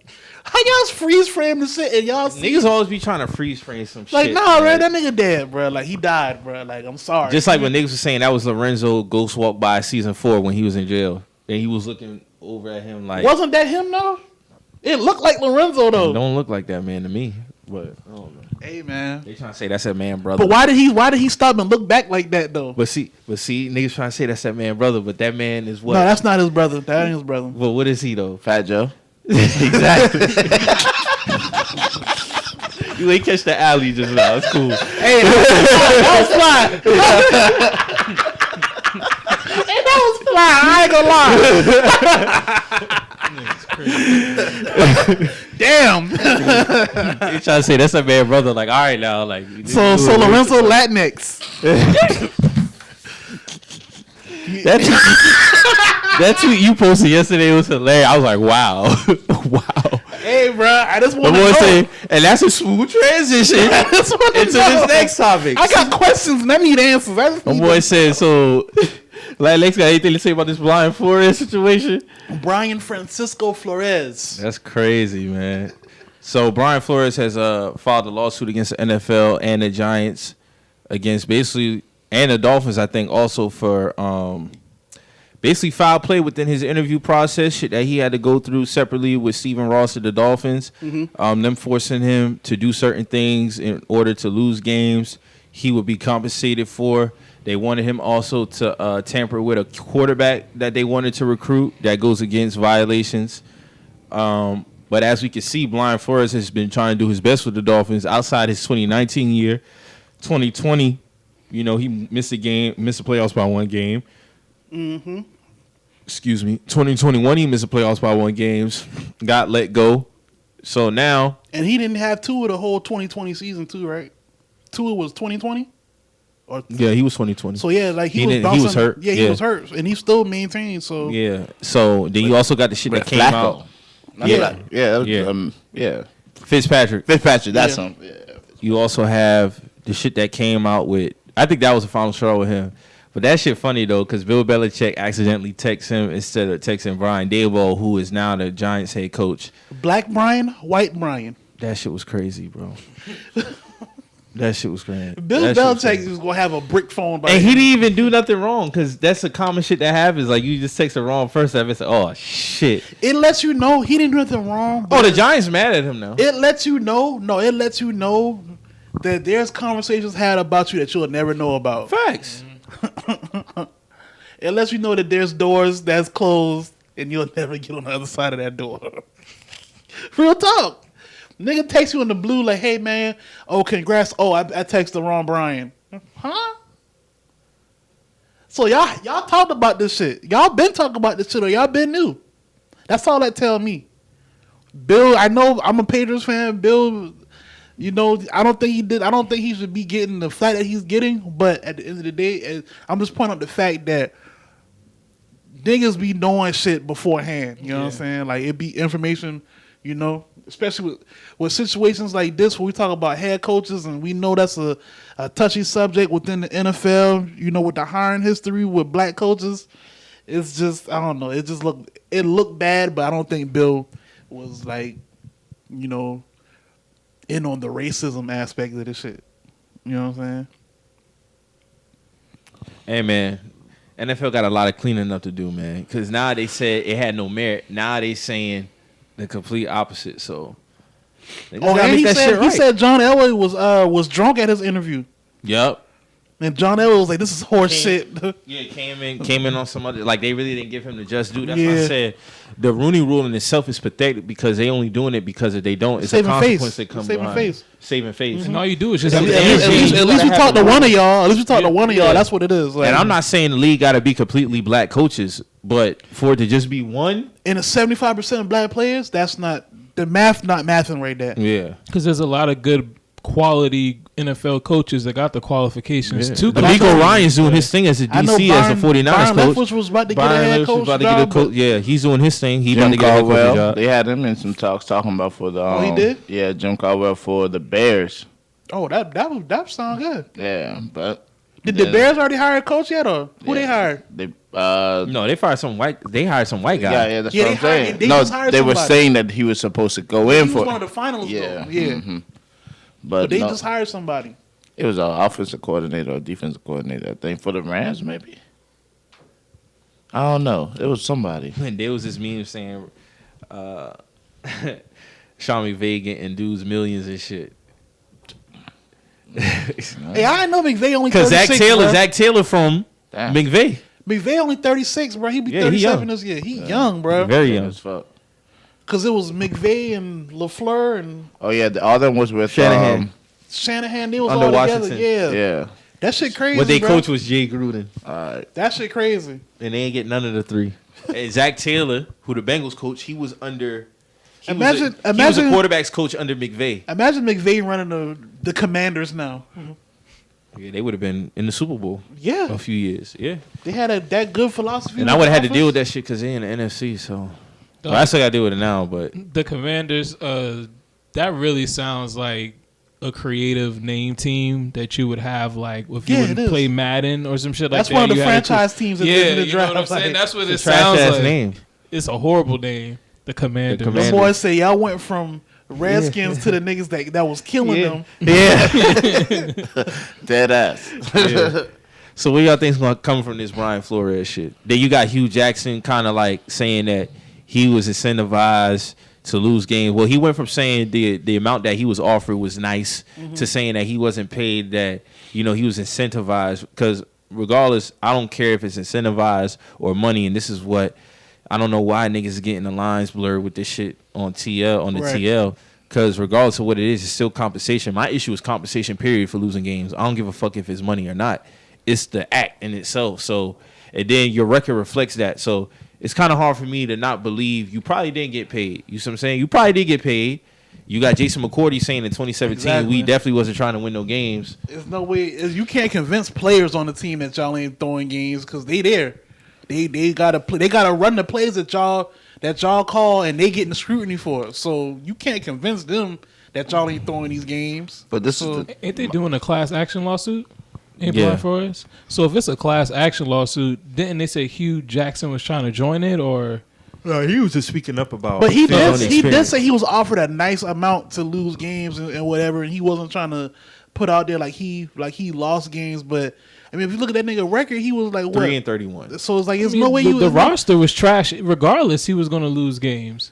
Like, Not 3-31. not 3 and 30, Yeah, not three. like, And yeah. 0-18, 2017. Yeah, they didn't Oh, win nothing one year. So it's like, nah, bro. Like, that's like 1.7 million extra my for thing the is losses. this. My thing is this: when these teams are losing, this nigga 3-20 or 3 or whatever.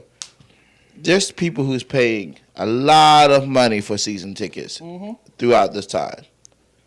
You gonna tell me that these niggas ain't getting no deducted price for season tickets? They ain't getting no compensation for these losses every fucking week. But the coaches, you know what I'm saying? Like, if it's without the fans, it's none of this shit. I think that's a good point, Drew. But I think like with them, I'm not saying all season ticket holders, but I feel like a good bit of them, they right in bed with the owners though, so it kind of benefit them in the long run. They might have another business venture with the owners, or they might have, you know what I'm saying, a different situation outside of football, or maybe the money just don't even matter to them, like with them season tickets, like you know what I'm saying. You're Like, talking like Cleveland, just for Yeah. example. Like you know, the season tickets probably is not crazy because they haven't had a lot of wins throughout their career. I mean, in the past few decades. But if you think about it, they're diehard fans. Yeah. They'll scrape any penny, whatever the fuck they need to do, take out whatever for these fucking to see them win or lose. You know what I mean? My thing is this, again, without any of the fans, without all of this shit, we saw NFL scrambling, trying to do shit, getting in bed with all kind of fucking military, all kind of other shit, trying to keep the money going. But if you're going to sit here and pay incentives to coaches to lose games, this is just one team. I know this shit is happening other places. You know what I'm saying? Like, there's no way. There's honestly no fucking way. $100,000 per L? That's crazy. that is crazy. That's fucking crazy, dog. Like, And bro went 3 and 30 36, 32. 31.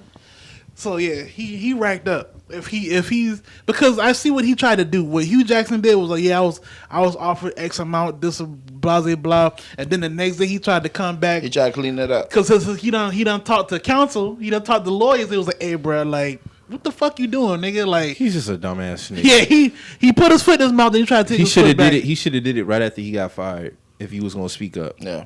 You know what I'm saying? But that's why I now- can't really give him no You gotta leeway let this with this time shit. go by. Now you're in college. You coach college now, and it's like, all right, like, we're not saying like, you know, you might, like Mike said, you probably didn't take the money. You probably just was a bad coach in the NFL. That happens. But I find it hard to believe niggas go, you went winless one year. Yeah. You know what I'm saying? And the fact that he even brung it up, see, now I don't know what to believe. right. Yeah, what's your motive for bringing this shit up? That's what I'm saying. Yeah, Somebody like, are you asked just me trying that to on Twitter like too. be Like, 'cause relevant? I don't know what his motive. Because honestly, you Yeah. could have just kept that shit to yourself. 100%. Because you ain't you ain't Because you only shit. bringing it up now because Brian's saying. yeah, you trying to that's my look point. just like you trying to piggyback on this man's situation, bro. Like, Or is he trying to discredit him? You see what I'm saying? trying Like, to discredit Brian. yeah, like, oh yeah, this shit happened to me too. You know what I'm saying? Like, not trying to make it seem like as serious as it really is. Because understand, this man's career is probably done in the NFL. Oh yeah. Yeah, like he's the sacrificial lamb for this shit. D1 college. Niggas trying to tell me we need more Hughes to bring light to how they do black coaches, and it's like, bro, like this is an isolated situation. Like, I don't think and you he should spoke be the the time voice. it matters. You To me- speaking out. You speaking out now. Yeah, it's like, bro, like you ain't. I can't compare you and Brian Flores situation because Because he didn't accept nothing. He didn't accept nothing. And you didn't have a winning record. You talking Exactly. like, yeah, He you was talking trying like to get his team exactly still like in the playoffs. You, He the was way trying the way Hugh put it in perspective is like he accepted payment. You know what I'm saying? So it's like, and I'm just going off like you said, like Drew said, like you ain't had no winning record. Like you ain't won over 3 games, bruh. But I will say, if it's a class action lawsuit, they're probably. I'm not a you know, a lawyer or no shit like that. I'm just kind of just thinking of the fact of like, if they're going off a class action lawsuit, just question, would it really matter whether or not if he took payment or not? Is it the matter of fact that they offered that to him Right. in a class action lawsuit? But he said, Everybody's but gonna Hugh be said he accountable. can prove it too. He said he can prove where they was offering him incentives to lose. Just like Brian said, he can. That's what I'm saying. They kind of get tricky once they start talking more because Brian already came out and was like, "Yo, I got evidence that they was trying to, you know, pay me to lose." And now we might feel how we feel about Hugh, but he's saying he can back up his claims too. So now it's just like, what can niggas prove? You know what I'm saying? Sure. Yeah, and that it sucks that this nigga is basically like Kaepernick in the sense like this nigga will be blackballed from the NFL. D1 college is his best bet. Yeah, And Well, shit, go to HBCU. HBCU. Yeah. Go to HBCU. Yeah. Turn some I mean, shit up. shit, yeah, Dion turning shit up. yeah. But I mean, yeah, but NFL chalk that shit up, bruh. Respectfully, and I thank you. You know what I Oh, mean? yeah, like, like- thank you for bringing this shit to the light. The shit Yeah. that we've always felt in our fucking hearts that this shit is fucking a shady Like ass game. I said 5 minutes ago, like there are conversations you'll never know about. I'm pretty sure that the conversations done been had. They done had a round table. They ain't fucking with the emails and texts no more. Like, hey, we ain't fucking with this Brian dude, bro. Like we might as well nip. He not Yeah. nah. Fuck And all that. I saw somebody trying to compare the NFL and the NBA to this. Nah, nigga. This shit 2 different fucking leagues, bruh. 2 different ball games. Like we heard Donald Sterling, nigga, but this is how Robert Kraft feel probably too. You know what I'm saying? Donald was going in on Magic Johnson. Yes, he was. But the thing is, there's more Donald Sterlings in the NFL than there is in the 100%. NBA, though. Yeah, because the NFL has a lot more leeway for owners to do really whatever the Yeah. fuck they can want to do. Yeah, You but really- the owners fight for that though. Yeah, So it lets you know, like the owners fight for what they want to do. yeah. And You they know will I'm do what they saying? want to And do. They want to do what they want to do. Like in the NBA, you're able, like as you can see, they got Donald Yeah, Sterling the fuck up players out of have there. more rights. Players Yeah. have If more rights anything, in I the think it's the same. And Donald Sterling was a sacrificial lamb. That's just my opinion. Because at the end of the day, I don't know these niggas. I can tell you for sure though, my owner, I wouldn't be surprised if he ever had some shit come out for the Bulls. Yeah, you're Jay right. Reinsel. You never know. And he Yeah. on a baseball team, so But that's what I'm saying. Like I know it's in him. Yeah, you never know. I feel like all of them come from that generation. Oh feel yeah, the same. look at fucking their way. age. Yeah. They owe money. They owe money. Yeah, so doesn't matter NFL, hockey, fucking whatever, any Right. sport, dog. I feel like in that bracket. But all of them age, all of them mix and mingle together. NFL and 100%. NBA owners. Yeah. Yeah, we talking about a different type But of they ball get game. This is a But- different type of money, But man. I'm saying if And you got to remember the commissioner gets in place because of the owners. The owners put the commissioner in place. and I understand Like, all so that, when but decisions have to be made, they still like Roger and Adam. Adam and Roger don't got that much power as people may think. Like, the owners are the ones who put them in place. Now, they could go as far as to be like, hey, bro, like, the owner if I get the association. owners to agree, you get the fuck up out of here. Yeah. That's what they can do. But the owners put the commissioner in place. They have to all agree to the commissioner that they put in place. And I understand that, but what I'm saying is you're not going to see a situation like Darnell Sterling where they force this nigga out like you're going to see with the NFL owner. You're not going to see that shit. Yeah, nobody's forcing Jerry Jones out. You're not going to do that. No, that's true. That's true. It would have to be on some Donald Sterling type shit, though. We haven't seen that with an owner. See, but yeah, nah, Stephen Ross. Like, if it's Stephen Ross shit if this shit come out true about Stephen Ross, he doing all that shit, it's not as bad as Donald, but you could try to push it to the point where you're gonna get him to sell. But then even then, he's gonna have to approve the sale of the next guy. Just like with Jerry Richardson. Jerry Richardson, he basically was Donald Sterling of the NFL. Yeah. When all that shit came out about Jerry, inappropriate, racial bias, and all this other shit, he got up out of there. He had to go. Who he sell to? David Tepper. Oh, right. Okay. Yeah, but again, it's rare to see this like situation, but I think it's still going to be one of those things. Like I thank him for fucking bringing this shit to fucking light. You know what I mean? Like, I hope his fucking career is not done. I don't think it will be. But I mean, even from this interview, you can see it on his face. He's like he's really hurt by having to do this shit. But like, bro, like, he know what time it is. Yeah, 100%. Like, the nigga really wanted to be a fucking NFL coach. You know what I'm saying? Like, he was doing the right fucking thing. But a sentence of 100,000, are y'all taking that? See, this is the thing. This is the thing. Like, with the whole, like, that type of shit, is like, your whole scope as a coach is based off what you do with certain teams, right? So it's like, okay, all right, some coaches, they come into bad situations with teams, and they just have a shitty talent. They might have talent that just don't pan out, and you can still be the best coach in that situation. It's happened, yeah, and shit happen. Now, with all that being said, why would I create another barrier and just accept money to just purposely fuck up? Exactly. When on top of that, I know them giving that money don't tell me that they care about me. Yeah, they just want me to fuck up just because I can be the scapegoat at the end of the day. Now it's like, okay, yeah, we know there's a black coach shortage in the league, but shit, we got proof of him being a bad coach. And on top of that, if I go to the next owner try to interview who's not with that, because I'm not gonna say that all owners do that. If I go, for example, Robert Kraft, I go interview with him, and he has a history of winning, but now I'm on record for not only having a bad record, I accepted money for losing, and I'm black. That's it. No, yeah. I can't get down with that. Facts. So this shit about that's career suicide within itself. 100%. Yeah. You know So what incentive do I have to accepting the fucking money anyway? Because $1.7 million is cool, but that's peanuts to y'all. Yeah, exactly. You know what I'm saying? That's peanuts to niggas like y'all. We talk about me and my livelihood and my legacy here. You know what I'm saying? Like, at some point you gotta look at it as like, damn, is that worth? It's like, damn, is the money worth what your morals and your principles? Like, you know what I'm saying? Like, what you gonna stand on? Yeah, it's as not far at as all. that go. MC, it's not at all even worth the fucking taking of the money, man. Like, it's honestly one of those situations. Like, if you think it's a card that you get to hold in your hand, right? You know what I mean? Like, yo, you sitting here trying to give me an offer for money and shit. Already, I got this shit now. So, like, when it's time to fucking cash that shit in, bam, I got you. You know what I'm saying? But if you take the money, now they got your ass. 100%. You take the bread, like, you take the bread, you at their will. Yeah. You at their disposal. Yep. You know what I'm saying? Like, it's like, so they can fire you. They can do whatever they want with you. And then the thing is, like, they offering you $100K a game to lose. Who to say you do take the bread, you get 2 games in that, and they just want to fire you then?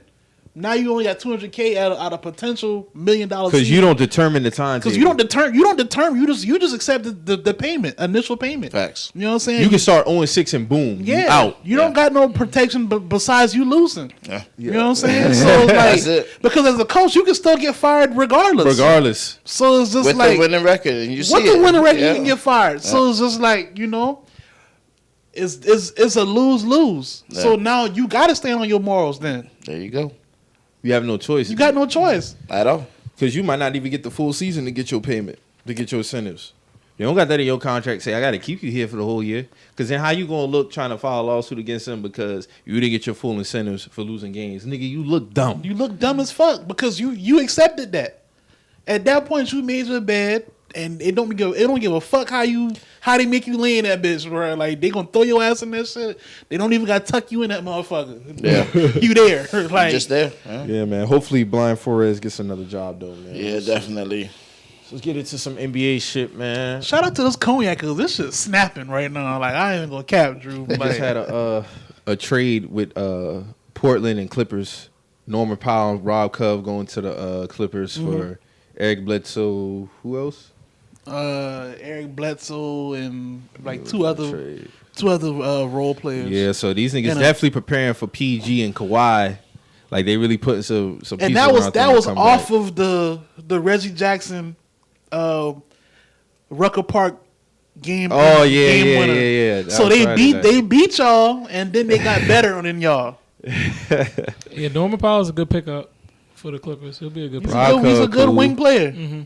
Rocco Cove too. That whole play was just like, because Russ was doing so good in the fourth quarter. Yeah, man. he did. He played a good game. He played a good game. It's just at the end, bro. It's like, dog, just stay down and play defense. You don't gotta go for the steal, bro. All they had to do was trap him right there. That's You watched the game last night? Oh, the Knicks and no, I didn't see all of it. I saw some of it. Let me say this trade real quick before you go. It was Eric Bledsoe, Justin Winslow, Keon Johnson, and a future second round pick for Norman Powell and Rob Cove.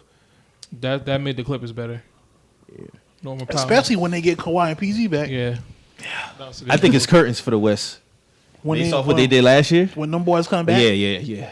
Kawhi and PG, based off what they did, it's going to be tough sledding for the Suns and Warriors. No disrespect, but I think it's curtains if them two come back. Oh, they locking that clean stuff up. Yeah. They locking that shit up. Shit going to get ugly for niggas. I don't think Kawhi going to play this year, but... Oh, no, you're not playing this game. The next 2 years... It's gonna be tough. Also, real shit. I don't see they saying PG might come back, but I don't see PG coming back neither. They probably just gonna accept whatever comes. What's his injury?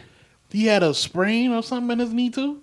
So I think they might just accept whatever comes this year and just come back. Out of glass. Because these ones look like it's for the future. Yeah, that's what it looks like. To say they in the 8th place right now. So it's not gonna break. It's not gonna make or break them trying to make a run now. You know, whatever happens.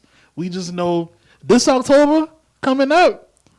We gonna have both our big dogs, and we done made moves, and you don't even know what else can happen in the off season.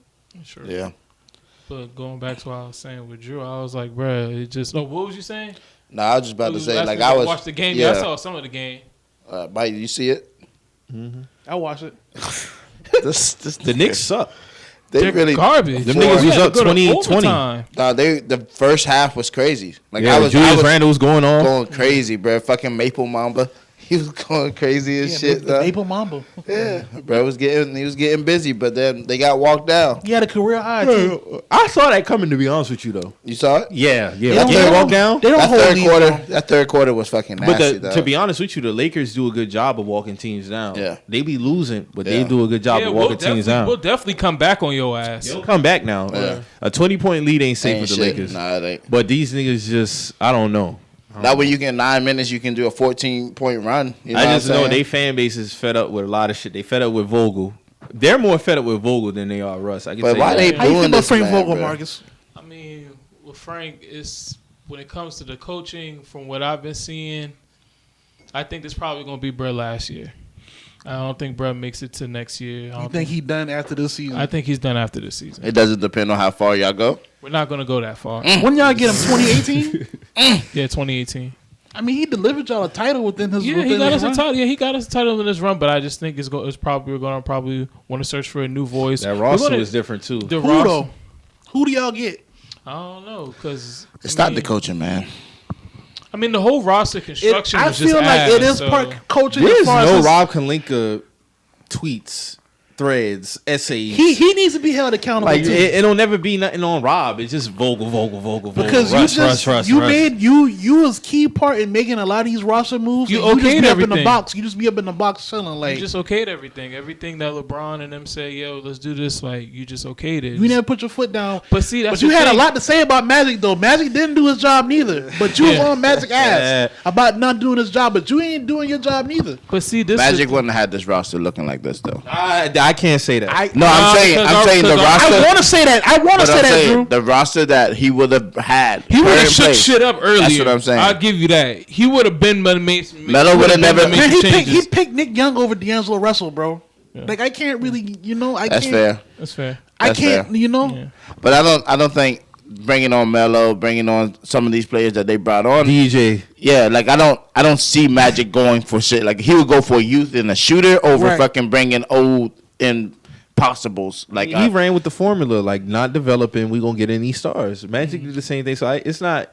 I believe he makes a rush trade. Yeah, if Magic's there, he I makes that 100% rush believe, trade. especially if that's what Braun Oh, wants. he definitely makes the rush trade. He definitely makes that trade. John But I Wall's just, in a Laker I just don't think they uniform. have the pieces. Like Avery Bradley, you don't fit. DeAndre Jordan, you don't fit. Trevor Ariza, pack it up. Like I think Avery Bradley fits. I just think Avery Bradley is being asked to do more than what he's supposed to be doing. He's really just He's supposed supposed to play defense and knock down. because spot up over essentially threes. he's That's pretty doing much him it. and Ariza's job. defense has been bad lately. Ariza's been horrible. Yeah. So it's like you're asking Avery Bradley to guard the best guard on the team. You ask him to score whatever he can score, and you ask him to do whatever the fuck Ariza's supposed to be doing too. You ask him to do whatever the fuck Wayne Ellison's supposed to be doing too. Oh, that nigga been You buns. ask him to do whatever THC's supposed to be doing too. Trash. That nigga and THC been buns. You know it's bad when niggas don't want THC or none in You a trade. you trade Caruso. You know what I'm saying? No, he ain't trade. They let him walk. Yeah. You let him walk. So it's like you Should've know you just let paid him. you're missing a lot of energy. Defense. You're missing a lot of core plays. You're just missing a And lot of Malik shit. Monk is good offensively, but his defense has to be better. It's Niggas drive by him easy. yeah. Yeah. And then speaking of which, that game we played against the Clippers, basic basketball. Why didn't Malik Monk step up? By the time Reggie Jackson did his spin move, he was already to the basket. There was nobody there. Malik He was Monk supposed to be trapped in that yeah, corner. he was supposed to either be trapping in the corner or he's supposed to be stepping up. So if he did break the trap, he's standing right there in front of him, or he's meeting him at the basket. He was under the basket by the time Yeah. Reggie Jackson by was the time there. he done, he's right here at the rim now. It's too late. You under the back. You literally you running under the basket. It's too late, and that's the things. That's that how kill you us. squander. That's how you squander a great second half of basketball. Not sticking with the fundamentals. Like dog, that's basic basketball 101. You supposed to step up. Why weren't you there? Like if that's what I be saying, bro. Like if all us be watching these games and we know this, They be lost as fuck on defense. it's like how are y'all the dudes who getting paid the Facts. millions They be of lost dollars? as fuck on defense. I understand now. Like you're in a game, it's your away, it's a lot of things, but like, bro, you still gotta tap in, bro, to know what the fuck is going on. That's the reason why you're It should be NBA. second nature. Yeah, it should be Tap, second tap nature. in. At this, Dog, at the this point. first half, it was 3 niggas on 5. Dog, AD and LeBron sitting in the backcourt. Like, there's no why. There's no sense of urgency at times with them niggas. Come on, bro. Like this shit is just Westbrook. He's ready to go. Like this nigga shooting at the fucking backboard and They was were already booing this Yeah. man. Them boys was like, no, don't shoot. Yeah. I'm like, Oh, the damn. three I'm like, at the end of the damn. game, and he still shot that bitch and missed. I'm like, damn, like, yeah, The Russ. boy was like, no. I was like, God damn, bro. mentally, that might. As That's a player, fucking with a nigga. That probably would. But Braun said he sent him a text after the game. Nah, that the way LeBron framed that is like, yeah, enjoy your next team, nigga. That's how he framed gonna that. give You you saw the what best. AD said too? What'd he say? AD was just basically saying like, you know, he just gotta, you know, be him, not force things. You see what I'm saying? Like That's true. Frank Vogel said straight up, nigga. Oh, Oh, yeah. sitting overtime. hopefully it make you play better. Oh, word. This is about the second time he done said that about Russ.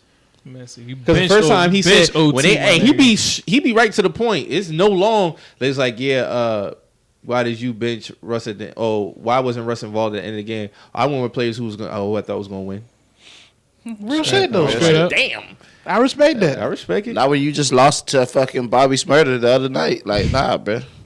Nah. That man, Reggie Jackson brought that ball up like he was at the Entertainers Ballers Classic. Them Nah, niggas won last night, and Lakers fans were still mad. They Yeah. was like, "Get this nigga off my team," and da da da da. that shouldn't have happened against the Knicks.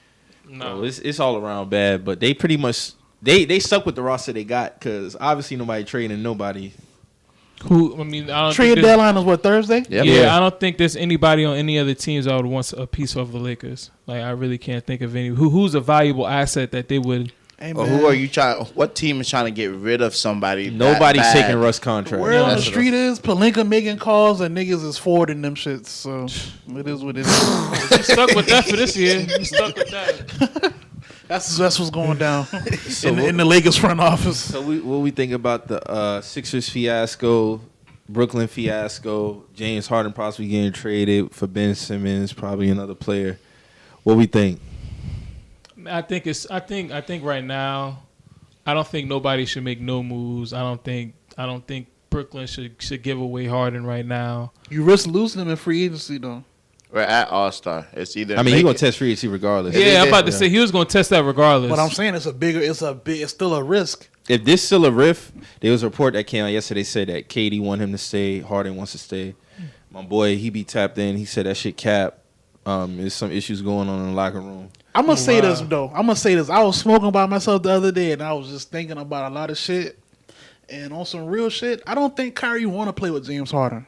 That's just my opinion. I could be wrong, but on some real what shit. makes you think that? Because essentially, when it first was going down of the Brooklyn Nets, it was just supposed to be KD and Kyrie. Yeah, that's true. Because that's them the two who essentially was cool. They was already discussed this shit.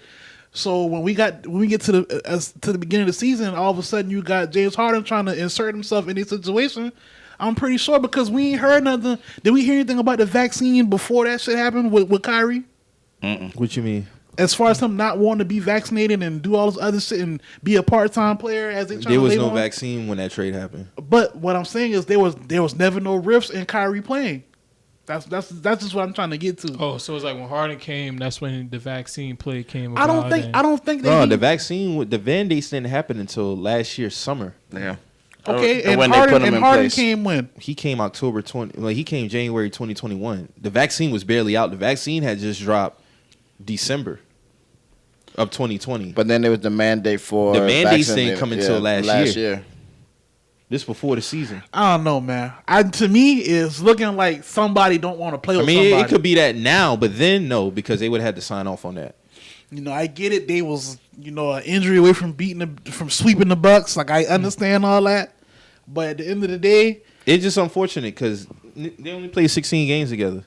at the end of the day, It is it's what like, it is. I mean, But I don't think his best option is Philly. Yeah, about to say him. yeah, and that's what I'm Joel, saying. It's that's like, all right, you going to do what you want to do. I mean, I'm not against players wanting to do what they want to do, but I'm just going off what I've seen and what I know. So you're going to get your ass there. Yeah, an Embiid and Harden pick and roll, that sounds deadly. Yeah, it's cool.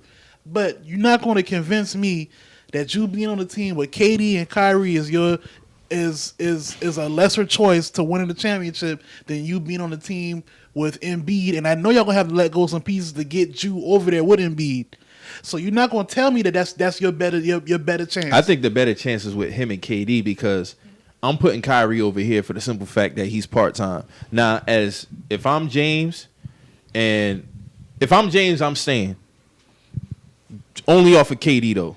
Nothing to do with Kyrie. You're gonna win Because I can't depend on him full time to play. That's just what it is. He's not getting vaccinated. They're not changing the mandate. So when playoffs come around, What you gonna do? it's just gonna have to be me and KD, mindset wise. At the end of the day, if he wants to leave, I get it. Because initially when I wanted this trade, nobody saw this being the reason why it's right now. Yeah. Nobody saw this coming. Nobody thought that Kyrie would be part-time. Nobody thought that Kobe would be wrecking the league like this. But like he at this had rate. to force his way over there. He could have just went to the Sixers initially. He could have forced his way there. Why did you force your way there? No, Yeah, because there they were was already 3 trying to teams. make that trade in the beginning, right? They had the best offer. It was a few teams trying to make remember the offer that Philly had? You got to remember, Daryl Morey's a GM. He's not going to try to give up a whole bunch of shit to get James. He's going to try to fleece him. But Brooklyn gave the best offer. But now we at where we at now. You're going to have to give up some shit to get James Harden. Yeah. I'm just talking about at that time. At that time, I Brooklyn understand, offer but was I'm the just best saying, offer. like, even And that's what I'm saying. Even Daryl Morey got to be held accountable because we've seen GMs do this shit and lose their fucking job behind it. So it's like, all right. Even with the Philly shit, they should have been traded him. That's what I'm saying. So it's like, all right. You can't tell me you just going to get James Harden for a fleece deal. Like I get we see fleece deals in the NBA all the time. Cool, we commend it. Blah blah blah. But that shit don't happen with everybody, especially superstars. So you're not going to tell me.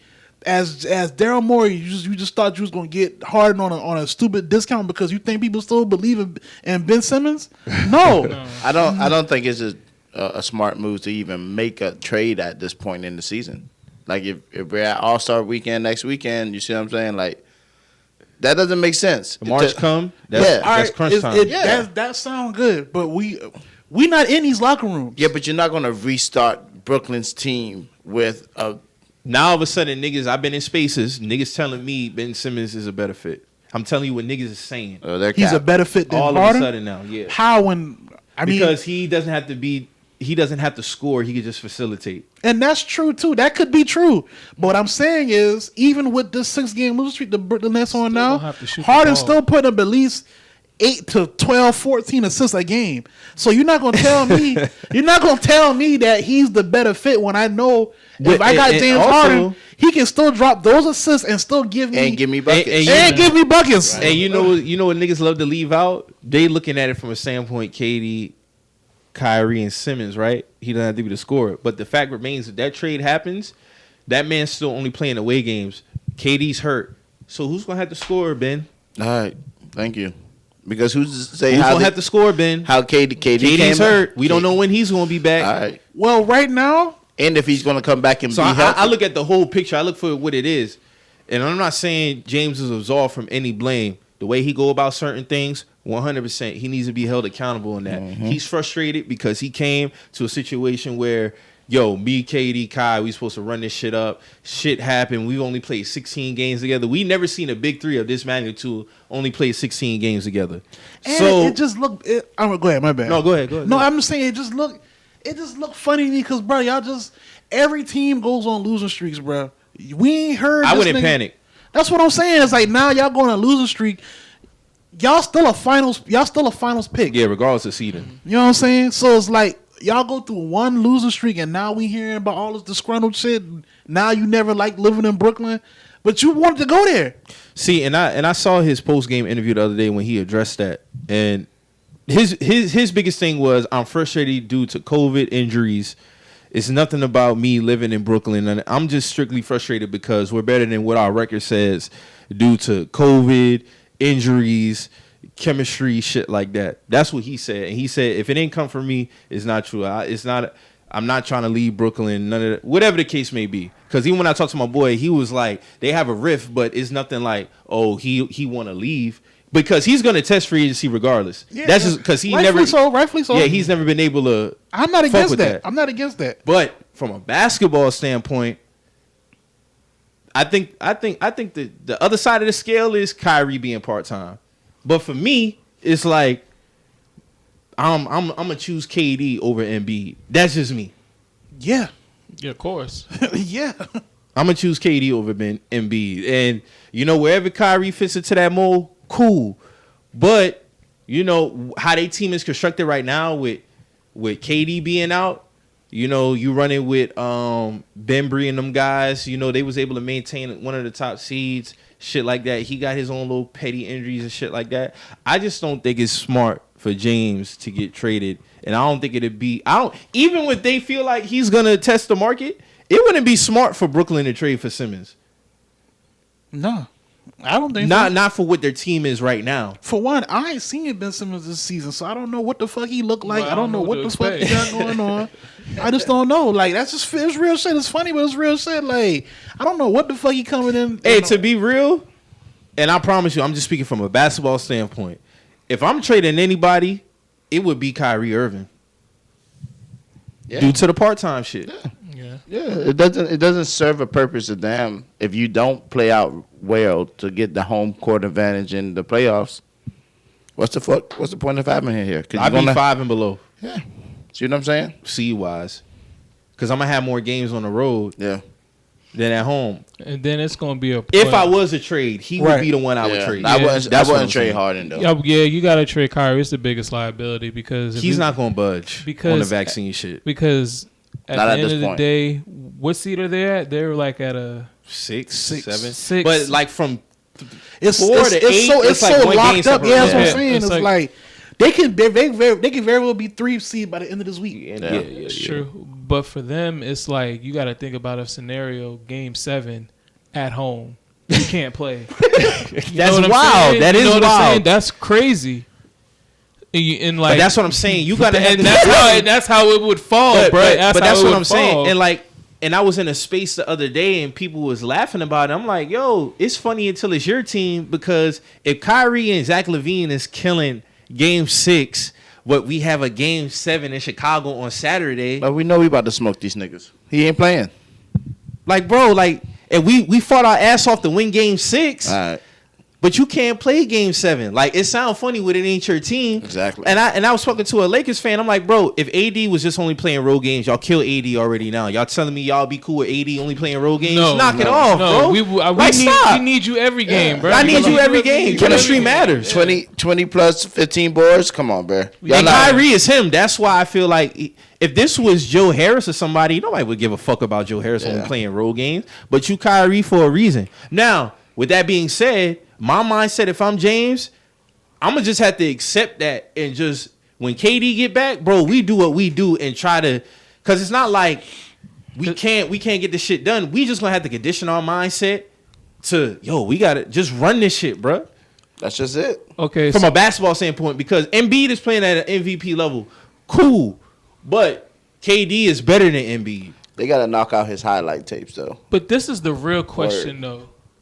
Who can Brooklyn beat in the West if it goes? Who can Brooklyn beat in the West if they make it to the finals and there is only Kyrie Irving on Part-time? part-time? You know what I'm saying? Warriors, maybe? They're not beating Phoenix with him being Warriors part-time. got a lot of playmakers outside of Steph and Clay, bro. Even with Draymond, whatever his situation is with his injury, they got a lot of players who can step up, They really who do. are better than the Brooklyn role players. Yeah. They got a lot of. They remind me of like the Spurs back in the G, where Everybody you understand. They understand. It's a plug and play role on that situation, team. bro. Like, the athletes who know they just athletes, they know they just there for. Hey, I'm supposed to. Hey, I'm running the court. I'm screening. The niggas who ball handlers, they know they ball handlers. That's what The I'm saying. 'Cause shooters, if you go to Philly, bro, niggas getting them out the paint. It's second round. I'm sorry. Tobias Harris I just there. don't, because They I second can't. round. You can't trust in Tobias. If we going off the 2-star shit and you role players, because I always say role players have to step up. I can't put more faith in. You already know how I feel about Joe Harris, but just in the situation with that, it's like, I don't know, dog. Like, even if Kyrie can give us a window to win one road game, okay, cool. But I'm just looking at it from the standpoint. I mean, KD is KD, dog. I mean, he a size 13 down from going to the Eastern Conference Final. Facts. You see what I'm saying? So They did win you, I think 2 games. with James in this situation, you got to. I'm not saying he has to weather the storm, but stick that shit out, bro. Have a conversation with KD. I'll put it to you like that. Have a conversation with Kevin and be like, yo, we already know dog gonna be part-time. That's not what I signed up for, but it is what it is now. Because regardless of the fact, I'm going to test free agency regardless. Why would I test free agency of a trade via Philly? As far as my best winning situation. Facts. Might as well just do it. Where It's the reason why Ben Simmons trying to get out of Philly like this, man. Like, it's Even just a with they reason. shit, it's like this. It's a who's dick is bigger contest. Yeah. He ain't played. You got what's dog name? His manager, Rich Paul. Rich Paul, saying he's still not mentally in a place where he's gonna be able to do that. Okay, cool. From a basketball standpoint, what incentive do I have for getting Ben Simmons? It if is I'm a trying pissing, to win. Yeah, it is a pissing contest because It's a pissing contest, man. even with Ben and Doc relationship is like Doc, like, on the whole, it's not on us to reach out. Like, you know what I'm saying? We reached out to him for. He done did this, and it's just like, bro, like, at the end of the day, like, Doc on his way out, too. it's you think so? Hey, to be honest with you, if I'm Doc and I'm Daryl and them, I'm gonna be the bigger man in the situation. Yeah. I'm be like, yo, I'm gonna give you this one last opportunity. I'm gonna call you up. Let's meet up to have this conversation. We gonna get all this shit out because it's to a point now where it's just building, and it's nothing but bullshit coming from it. 100%. So I'm gonna get it. Yeah, I said it in the press conference. I'll take accountability for that. Yeah. Joel too. I'm gonna get all 4 of them motherfuckers in there. Ben, Rich Paul, Embiid, and all them guys. Let's get all this shit out. Yeah. And at the end of it, what is the end case? Because I can't be, as a basketball organization, I can't sit on this mental health thing with you, Ben. Yeah. So what is it that you want to do? Because you cannot continue to be on this roster not playing. Facts. What are we gonna do? That's what it boils down to. Niggas gonna have to come to a medium. Yeah. Because it's everybody's livelihood on the state. And if it ends in what niggas got to get traded, cool. Yeah. But as of right now, it's either 2 options. You either gonna come back or you're gonna get traded. Yeah. There's no middle. Yeah. That's where it's at now. And also, see, I say But Doc has to be the one to push that. 100%. And Doc not being able to close games after huge leads, they're always walking them niggas down and winning them shit. That's why I say it ain't too much of Doc Rivers left over there if they're not going to fucking have. It's a hand in culture. both, but at the end of the day, he's the player. And we're not even having this conversation if he dunked the fucking basketball. Right. In the story. Yeah. There's no way in hell you spend. Were they wrong for throwing him under the bus? Yeah. And that's why I say the accountability has to come in. 100%. When I look back on it now, I have my own opinion about it. Yeah, niggas was in their feelings. They felt some type of way. Okay, cool. Apologize to the man. You had MB before the season saying a prayer. Man, I'm not worried about that man. I ain't think about that man. That man do what he want to do. Hey, bro, like, dead that shit. Because now it's nothing coming from it. It's just petty. It's just petty nothing shit. coming from it. If Ben feeling some type of way because y'all did that, apologize to the man. Y'all It's just told that that man he simple. was a, And he then was a Ben- key part of the franchise. Yeah, but Ben as a franchise player has to take accountability too. Yeah, that's He true. has never bettered his game. Nope. No. Offensively. Nope. For all the great shit that he do outside of his shooting woes, cool. But dog, as a franchise player, late games, how are you a liability that bad? Rondo is never known to be a shooter, but he'll shoot that bitch. Yes, he will. Even He his not- days yeah. in Boston. He not scared to shoot the ball. You see what I'm saying? Like, that's what it boiled down to. You too big of a player physically, and you do too much to be that big of an offensive liability. Yeah. So you're not going to convince me if you get traded to Brooklyn with That's- the it's injuries gonna now, change. Kyrie being part-time, that's going to change? Yeah. You're gonna have to be doing more scoring because there's ain't Exactly. gonna be nobody else there. Yeah. Because also, I mean, just to say this shit, and I'm not wishing ill on nobody, but to say KD comes back from this injury and doesn't get hurt again. We saw this shit in fucking Golden State. Nigga came back and tore some more shit. You know what I Yeah. mean? Like, so if this shit happens, what happens now? Niggas got to be logical in this whole transition. 100%. Like you said at the jump, it don't serve nobody any purpose to make a trade right now. Doesn't. Because with James, like it or not, he's your best facilitator and scorer right now, consistently, with KD being out. And it was the same thing last year. With But I think KD last year, and Kyrie being they out. didn't have as much injuries. So when KD was out them 30 games and James was on his MVP shit, Yep. it was cool because Yep. he knew in the back of his mind, I still got Kyrie. KD will be back. We'll run this shit up. We got I a don't gotta- small yeah. sample size of what they are at their peak. Like, niggas scored 104 points between the 3 of them in a playoff game. You know what I'm saying? So, I mean, but right now, James going to have to suck that shit up, bruh. Let's see what that's Because if you go to Philly and you get traded and shit don't go the way that you pan out, you made your bed, bruh. Yes, sir. You gotta land it's it. so Yes, crazy sir. with Harden because the thing with Harden is his his usage rating is so high between him facilitating, scoring, passing. It's like you kind of put him back in the same position that he was in Houston. You know what Yeah. I'm saying? Where he's got to be used so much, and then when the playoffs come, he's He's kind of burnt. out of it. Yeah, he's he's just burnt burnt out. out. Yeah. So you kind of put him in the same position. I know him going to Brooklyn. He probably. I'm felt not like, saying it's damn. I'm not saying it's a burnout thing because that is what it is. Like the nigga averaged 25, 29 and 11 one season. That's what I'm saying. Is it a burnout It's or is not that a just- is burnout. that It's just just him? like it's just him because when you look at it, if That's you look at the always been his roster numbers, now, though. if you look at the roster But I now, feel like these he's- niggas ain't making shots. But I feel like he's always had a roster that's like, it was the roster was because and then especially To me, in certain D'Antoni's seasons- system, how he uses his guards so much. I feel like with him, it's kind of like the same In certain thing. playoff moments, I feel like when James was passing the ball to certain niggas and they missing shots, i.e. Joe Harris, niggas wasn't making shots. That's just what it is. I don't think it has nothing to do with burnout because before he got hurt in the playoffs, the nigga was on the tear. Yeah. He was still dishing out 11 assists, 10 assists, putting up 23, 24. Well, not necessarily burnout, but I know with him going to the Nets, it was a sense of relief of like, okay, Yeah, because I could dish the ball and I got KD and Kyrie right here. You know what I'm saying? Or I don't have to be the primary scorer all the time. You know what I'm saying? But now it's like, which I'm sure he's comfortable in his role, but it's just right now he has to be the primary guy. Yeah, that's KD's just what it hurt. is. That's just what it is. Like he did it last year. Yeah, that's true. I mean, that's just what it comes down to. So like now it's just like, dog, you don't want to accept your role. Like you come from doing this already. That's true. That's why I say his best chance to win is with KD. Yeah, and I feel like he gonna have to charge this shit to the game if he wants to. Now, if they get traded to Philly and he's next to Embiid, it looks good on paper. But what about around him?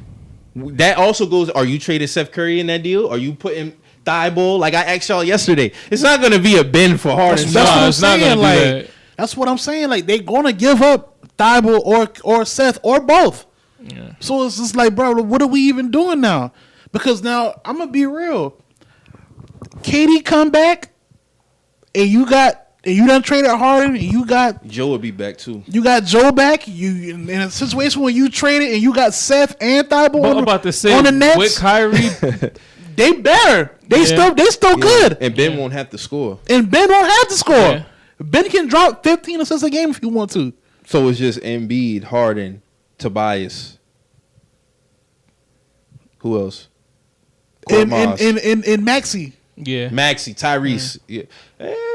I forgot about Tyrese. Yeah, But do you think Tyrese, Harden, and Embiid is enough? It's not. No, it's not enough because for one, As the main guys. For one, you done took the ball out of Tyrese's hands. So now it's over with. That Tyrese shit is cut to a minimum. Yeah. You think he's a better PG or shooting guard? He's a point guard. Maxey's a point guard. Who's a better facilitator, him or Harden? Harden. So you go. But you don't want to get the stunt. ball. But you don't want to stunt. And then especially it's like, bro, you bringing in Harden. You don't want to stunt Max's growth because what if Harden leaves? So now you done sat this man down. Sat this man down. After you done progressed, and now you done fucked up. Because even looking at the free agency, like, where else could this nigga sign besides Brooklyn and Philly? Lord knows. Who else? Like, who else would be a Miami? They already got Kyle Lowry. He should have been with the Miami if that's the case. Yeah, he could have. He had a chance to do that already. That was one of the 3 teams I heard. I mean, it was. But they gave them the best. Because remember, even Drew talked about it. Drew was like, it was Duncan and Tyler. Yeah, and Duncan, Tyler, and somebody some first round picks. Yeah. But then they was like, yeah, throw Tyler Hero. And I'm like, yeah, throw all these niggas in them shit. I don't know if we was throw Tyler Hero in that. I don't know, man. Get Slim Shady out of here. Just because he smoked backwards, that don't mean I that think the way he's barred from trade. Yeah, because looking back at that series against the Bucks, when Jimmy had a bad series, and it happens, I think James would have did enough to compensate for that. Yeah, it would have been all right. Yeah. Jimmy Butler's like the weirdest scorer to me, bro. Like, Man's get buckets now. I mean, he does. It's just like, but he's not a scorer though. Yeah, he's not a scorer. You don't look at Jimmy and say he a scorer. He's a blue collar player. Yeah, He's a blue collar yeah, player. yeah, He's like yeah. a Ron Artest type blue collar player. Like, but see, that's what I'm saying. When it comes to these certain teams and team constructions, a lot of shit sound good in the trade, but that's why I'm not popular with trading Brown and Tatum. Like, you got to keep them 2 niggas together. Like, I'm to the point now. Enough with what they don't got. Niggas got to step the fuck up. That's just what it is. Yeah. Schroeder, Smart. Our role players guys. ass. Our role players ass. I'll be real. And y'all role players like last year, even though y'all wasn't that good, y'all role players looked better last year. Like Peyton Pritchard looked better last year. Robert Williams looked better last year. It's somebody in the way of Peyton Pritchard. Who's that? It's either Schroeder or Smart. Cause he was hooping last year, bro. I would at this point, I'm cool with letting go Smart. I'm cool with letting go. I'd be on the fence with Naismith. I'm cool with letting go. Langford. I'd be iffy on Langford because I feel like if we trade Smart, he could be what Smart would be doing. I don't really watch him, so how is he defensively? He's straight defensively. Okay. He's straight. I'd be on the fence with Al Horford just because his contract. Because Man, it's you gotta like, get that nigga out of there, bro. like no, but Al Horford he's not bad. It's just his paperwork is fucked up. He's really consistent on what he's going to give you week in and week out. And it's like with all in all, it's like, all right, you need a rim protector. You need nigga who's gonna scrap for boards. You need that, and he's gonna do that. Yeah, we got Robert Williams, but Horford gonna score more than Robert Williams. But that contract. That contract is fucked up. You can find somebody who can do the same Who? thing for him for half the price. Who? That's what we can say that, but who? You just gotta dig, man. Trade package. You gotta find. But something. okay, but we did that, and then we didn't replace him, and then we had to go back and get his ass. So like, who's out there? There's somebody out there who's like who could play like that position for less than money. There's somebody out there. I don't know off the top of my head, but I'm pretty sure there's somebody out there. There's players like that all the time, but you could probably find a nigga like that in the G League or some shit like that. Hey man, that shit sound good. Then we talking about I don't know, man. This is with our team. I don't know, brother. And then they talk about potentially the Knicks going after De'Aaron Fox. Yeah, I saw. I'm seeing that. I'm seeing the Knicks possibly moving on from Julius Randle. What y'all think about Julius Randle tenure in New York? It's so Fool's goal. Inconsistent. I've always said that nigga's fool's goal. He's fool's Always goal? said that. He Always was said all he's NBA fool's last goal. year too. I've been watching this man since we drafted him with the Lakers. I saw him with the Pelicans. He was decent with the Lakers though. He was decent, but I still felt like he was a guy who's still a one-arm bandit. He's inconsistent, man. Try CC. Every time Julius Randle will go right, he'll cut right back left. Like Also, he passed with Siakam.